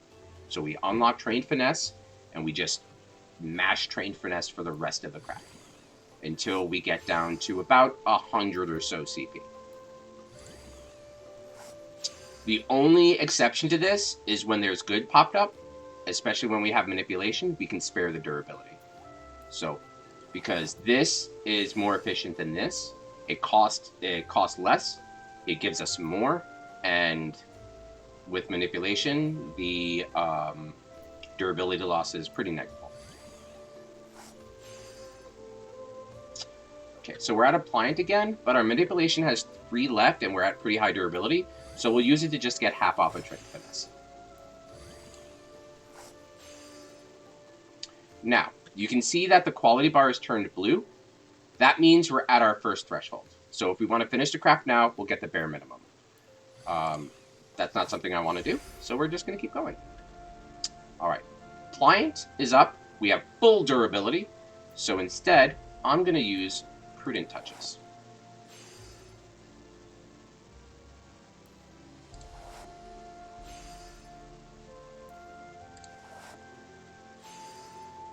There we go. Now, we have 100 CP left. You always want to... Oh, thank you. I'm glad I lurked past this. Yeah, I thought it was funny, Alu. I thought it was pretty funny, personally. But, you know. Yeah, I can see how it's a bit, like, groaning. Now, when finishing a craft, you want to make sure you save enough for your final combo, quote-unquote. Your final combo involves 3 buttons. Innovation, Great Strides, and Byregot's Blessing. This is your max quality combo. Great Stride, Innovation increases it by 50. Great Strides says the next one's by another 100. And then Byregot's pops 300, but gets rid of all of your inner quiet stats. So this is your final push to get as much quality as possible combo. So you'll have to do some math. It's 18 plus 32, so that's 50, plus 24, 74, plus 7 if you're completing the craft with careful synthesis. So that's 81. So I need at least 81 CP to quote-unquote finish the craft. But I have durability left, and I don't want to waste my durability. So what do I use it on? Hasty Touch is free. It's RNG. 60% chance of working, but it's free. So, you want to make sure your durability doesn't get below 10, because you need at least 10 durability for the Byregots, and then whatever's left to finish the craft with careful. If you finish the progress and your durability is 0, you still finish the craft. So you can kind of work with that. So we're going to just smack this here. Oop, unlucky. One more time. Unlucky again. Come on, one more. Gonna be honest, kind of want to throw my mouse out of the window. 3 bads in a row is kind of hurtful, but that's the RNG nature of Mastercrafts. So you get the good and the bad. So we're gonna finish our craft. The Innovation, Great Strides. You can see here we'll get 3,885. Bada boom.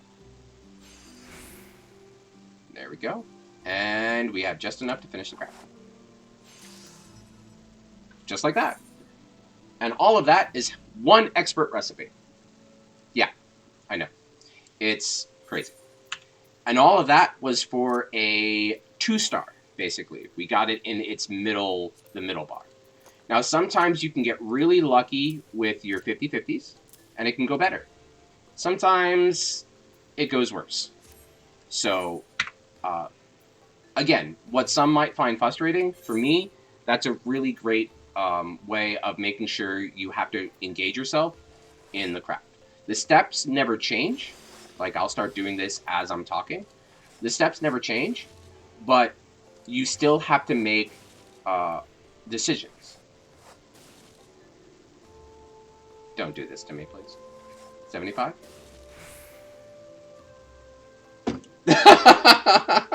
Oh, come on! And then that happens. And then that happens, and you're just sad. So this craft is pretty much ruined. The best I can do now is just hopefully save it. Mostly because I didn't get any rapid synthesis procs, so I lost the muscle memory bonus because it only lasts for 5 steps. So now I have to figure out what I'm gonna do. So I'm gonna have to do a full cost full cost manipulation into a veneration to try to get some of my durability back.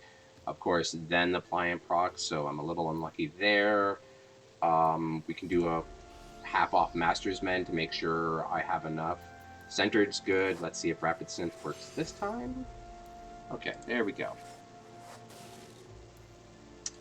Oh, please. Final Fantasy, please. Okay. Keep going. Keep going.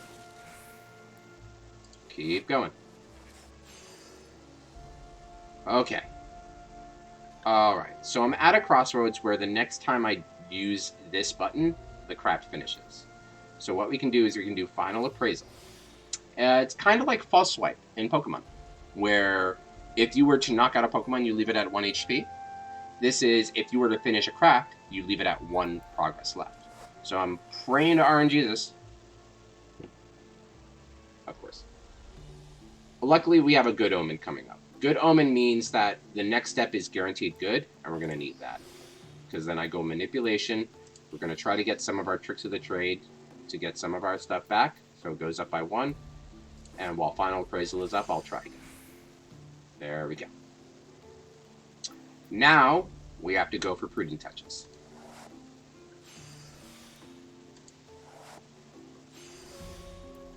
The idea is that with Prudent Touches, it's not going down with Manip, and when I get goods, I'm immediately Tricks of the Trading to try to recoup my CP, and with Pliant, I'm using for Master's Men / Manipulation in order to give me more chances of salvaging craft.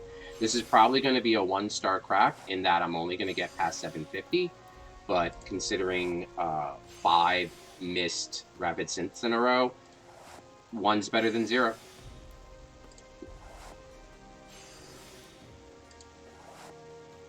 So, okay, so I went on autopilot and I used that instead of this. That's on me. But that's also because I'm kind of no longer engaged in the craft because of how bad the beginning was. Killed some kids in Fortnite. I'm feeling alpha elite gamer again. Kappa? Oh, goodness. Oh, goodness. Doesn't Fortnite have a Lego Fortnite thing now? And they have Rock Band? Like, they're branching out a lot, Fortnite. Aren't they? Trying to get all their hands in the gaming money pots, I see. So with Sturdy, Trained Finesse doesn't do anything. So we'll Hasty Touch that real quick. Of course that works. We have a Good Omen coming up, which is, pardon the pun, good. So what I'm going to do is I'm going to do a Innovation into a Tricks of the Trade. And then we're going to just Trained Finesse our way to something. We're at 19, so the next ability is going to go us to 9, and then the craft finish is going to go to 0. So we want to keep that in mind.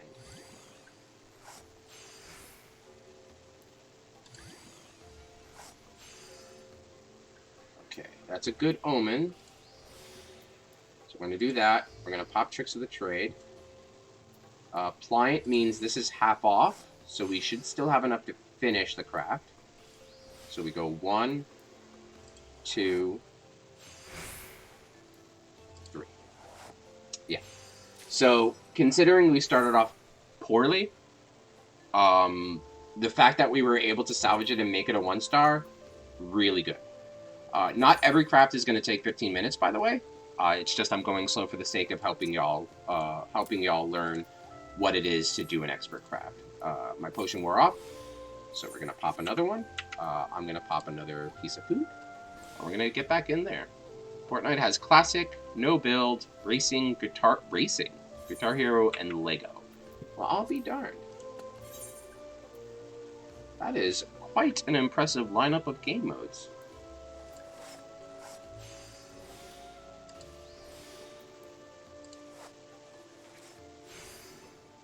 Okay, so that worked that time. That worked that time.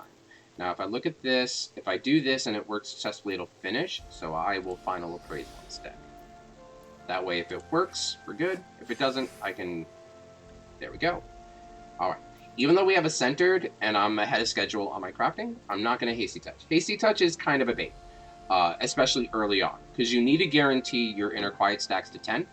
After that, if you have a centered and you have the durability to spare and you don't want to use your CP on trained finesse, by all means, give hasty touch a try. 85% chance to work is better than 0, but right now we want to guarantee inner quiet stacks.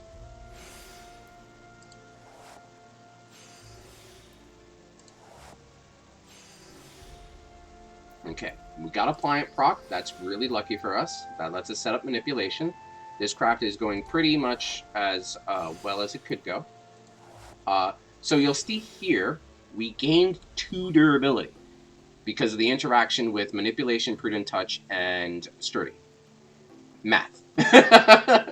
I don't know what goes on under the game's hood to have us gain 2 durability. In the grand scheme of things, it literally doesn't matter because normal durability loss is 10 or 5 if you're half, but it's just how it works. Okay. We have another pliant, so I'll pop a Master's Mend. And let's keep going. Prudent Touch.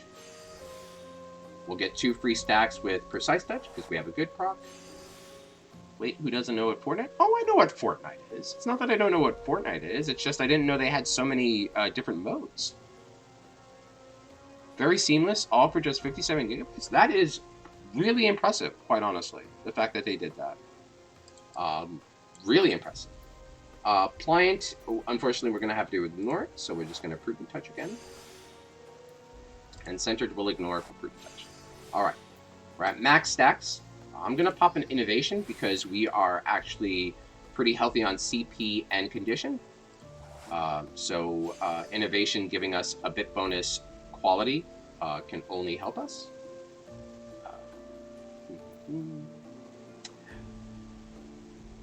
So what I'm going to do here, because these give the same amount, but this is cheaper than that, I'm going to do this until we're down to less than 20. Let's do that.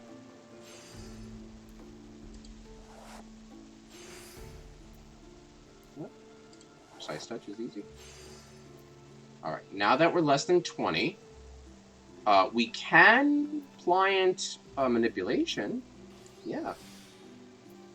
Alright, and then we can just keep going with Prudent Touches until we are good. So if we Innovation here, and then we Prudent Touch more.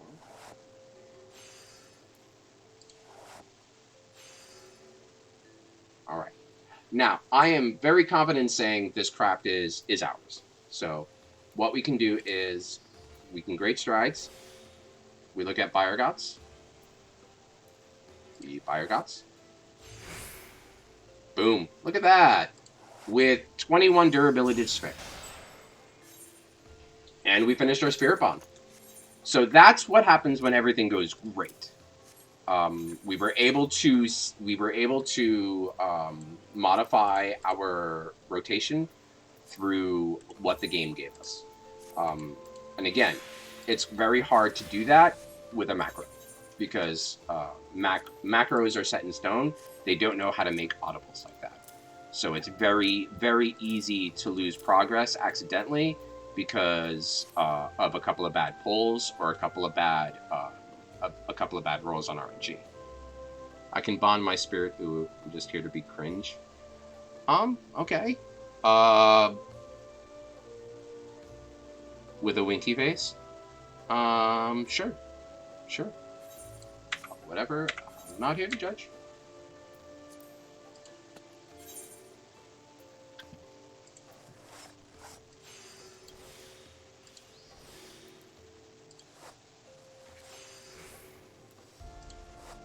Now, when a good happens during the beginning, I could have done intensive synthesis. It's 100 less progress, but it's 100% success rate. That's generally up to the crafter, how comfortable they are with digging through RNG. So if I play the Lego aspect of Fortnite as well as the Guitar Hero part as well? Oh, really? I will have to agree with Alu. How's the Lego experience been? I feel judged naturally. Okay, I'm. When you say cringe and use uwu, and not in the game's context of uwu, but like uwu, it's kind of hard not to judge. I'm trying my best, but you know, really good. Kyle and I played together, and it's fun. Thank God I lurked past the. Ooh, the reversal. Um, really good. Play together, and it's fun. Well, I'm glad to hear that. I'm a big fan of old school Minecraft. I'm trying to get that to work, but it's just a really big drain on my computer systems. But no, I'm glad to hear you're having fun. Have fun however you play. Absolutely. Let's see here. I'm going to final appraise just in case this works. Okay, just in case this works. Oh, come on, 75% chance. Again, this is where you want to throw your mouse out of a window. We have a pliant, so that's good. So we can do that. We can do a veneration. And then another 75%. There we go. Okay, now we can start building our inner quiet decks. I miss playing Minecraft? Hey, it's a classic, honestly. You can go to CurseForge or Fabric and download mods, which is a great riot. If you don't play on console, if you play on console and you don't play on computer, vanilla Minecraft is no less enjoyable. I do have a vanilla Minecraft save file, just in case I feel like going back to the classics.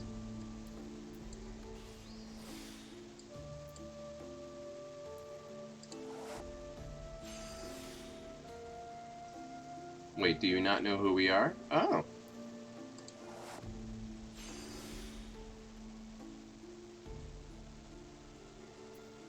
Got some lore. I can't say that I do.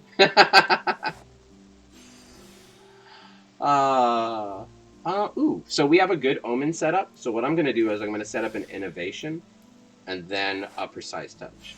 That way we get the max quality on that. It's all about maximizing quality right now with inner quiet at 10.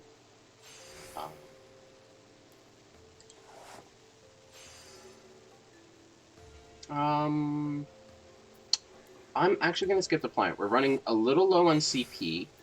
So right now we are just going to prudent touch our way to victory, so to speak. Oh, way to give this all away. No longer anonymous, huh? Just be careful sharing your real names online, guys. Don't want people getting all weird on you. Okay. And one more prudent touch, and I can finish the craft. So, this is another example of everything went perfectly well. And bada boom. So, oh, and another spirit bomb. My goodness. Spirit bonding means you've used gear enough times doing whatever the gear is supposed to help you do that you can extract free materia from it. As you can see here, all of my gear has materia on it to help me craft better. So it's a very good end game strat for when you're trying to push for certain thresholds. I'm weird on myself. What's a few more crazies? Fair, fair. I mean, you know, we're all a little strange in this world, right?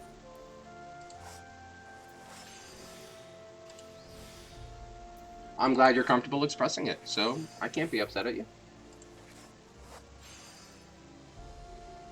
Okay. Looks like everything's going good.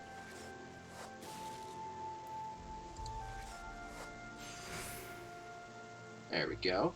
Ooh, we have a good omen. So this is a very rare setup where we can actually innovation first and then precise touch. Again, get bonus. But now we're at a problem where we're at 10 durability.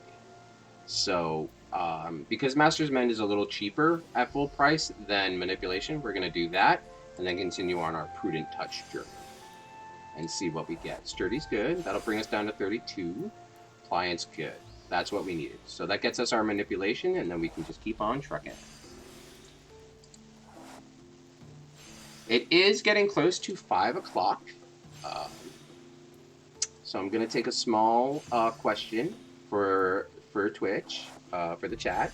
You want to see me continue doing this for another hour, or did you want me to call it? Are you okay with me calling it a night now? Because this is my normal cutoff time, and we can pick things up in 2 days on Friday.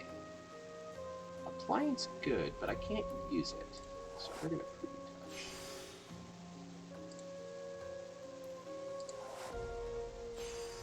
Another use of pliant is if you don't have innovation or veneration buffs up, you can of course use it for that.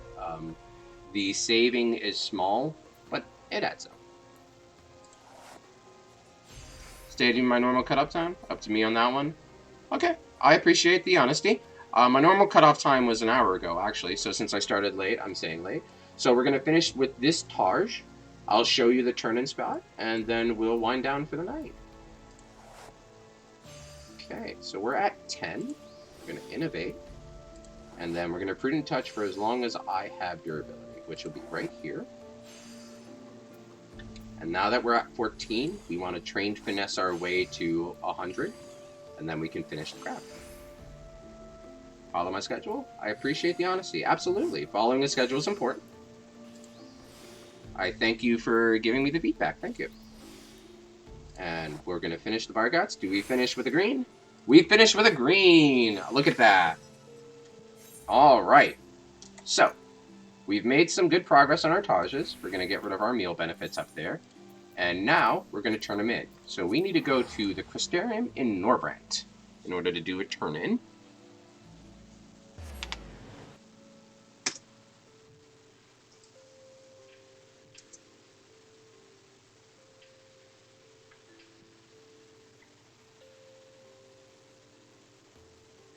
It's about dinner time. What y'all thinking for dinner? What we doing after the stream's over? We're gonna go someplace else. We're gonna do other things. I'm interested to know how you guys wind down for the day. Me, I'm gonna grab another cup of tea. I'm addicted to it, and I'm gonna make me some noodles for dinner. Noodles for dinner sounds good. And then, of course, I'll start working on uploading the VOD for tomorrow. Chicken and rice and a pet store run. Oh, okay. I hope your pet's doing okay. Is this the same puppy that went out earlier? You have something for me IRL? I appreciate that. Thank you. I will make sure to stop by and grab it. All right.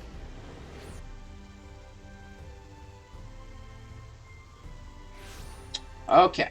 So this is where the quest started. It looks like everybody's out on dinner as well. Oh, okay. I'll come back later. Nah, they just haven't loaded in yet. It's a very high populated area.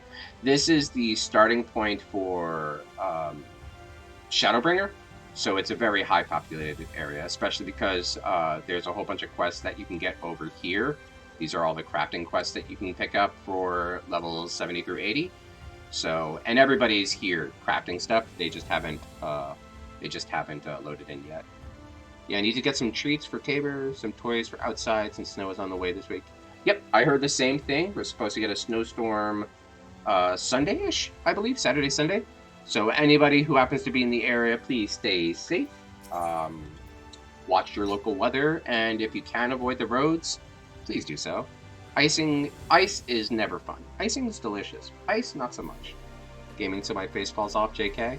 I mean, if you want to game until whenever, go right ahead. I think it's hard to game if your face falls off, though, so I'd probably avoid that. So as you can see here, just like with the regular collectibles over in Razat Han, we can turn in our collectibles for components. And depending on our collectability, we get 1, 2, or 3. And then turn all of those in. So now we're halfway done, which is great. So hopefully, if we do some quick maths, if we get perfect on all the rest we do, we would only need to use 10 of these, which is amazing. because the 8 can be used for the next step, which is the final step of the tool. So that's always great. You generally want to spend your currency.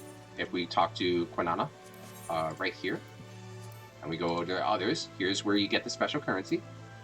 You generally don't want to buy these in bulk because you can sell them for in-game currency, but you can't get your scripts back.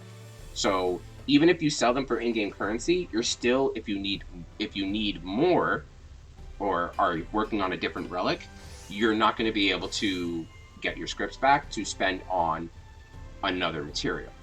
So it's generally a good idea to buy in small bulk. So 10 at a time, 5 at a time, whatever you're comfortable getting that you think you can comfortably craft, because you don't know if your luck during the expert craft is going to go plus or minus. For instance, I had that one craft that went really bad and I only got 1. But I had those crafts at the end that went really well and I got 3, so I kind of made up for it, you know? So when buying script gear, you generally want to buy smaller. That way you're not wasting resources and you're not burning yourself out having to go around and make more turn-ins for more currency, for more crafting, and so on and so forth. So, that was a bit of an intro to endgame crafting. I hope you all enjoyed it. I will be ending the stream today, right here at around 5. Normal schedule is noon to 4. Hopefully, I will be able to stick with that. Next Friday, as I said, for the first couple hours, I will take you through a level 1 perspective through Eorzea Crafting and Gathering, so you can follow along and see how a new player might become to where I'm at now. It will take time, it will take effort, but it's a journey I'm hoping that we'll all enjoy and learn from. Pace is not a requisite to gaming. Yeah, but it is when you need to see. I do agree with Kyle on that one. You kind of do need your space to see. Yeah. Although there are some very talented individuals who have beaten games way harder than this with no sight. The most popular ones was Punch-Out, and I think somebody went through Ocarina of Time purely blind, like the entire game. It's inspiring. It's crazy, but it's inspiring. And I think Mario 64 is another popular one too that you can play blindfolded. So, thank you for stopping by. As always, be kind to each other, be kind to yourself, and have yourself a great night.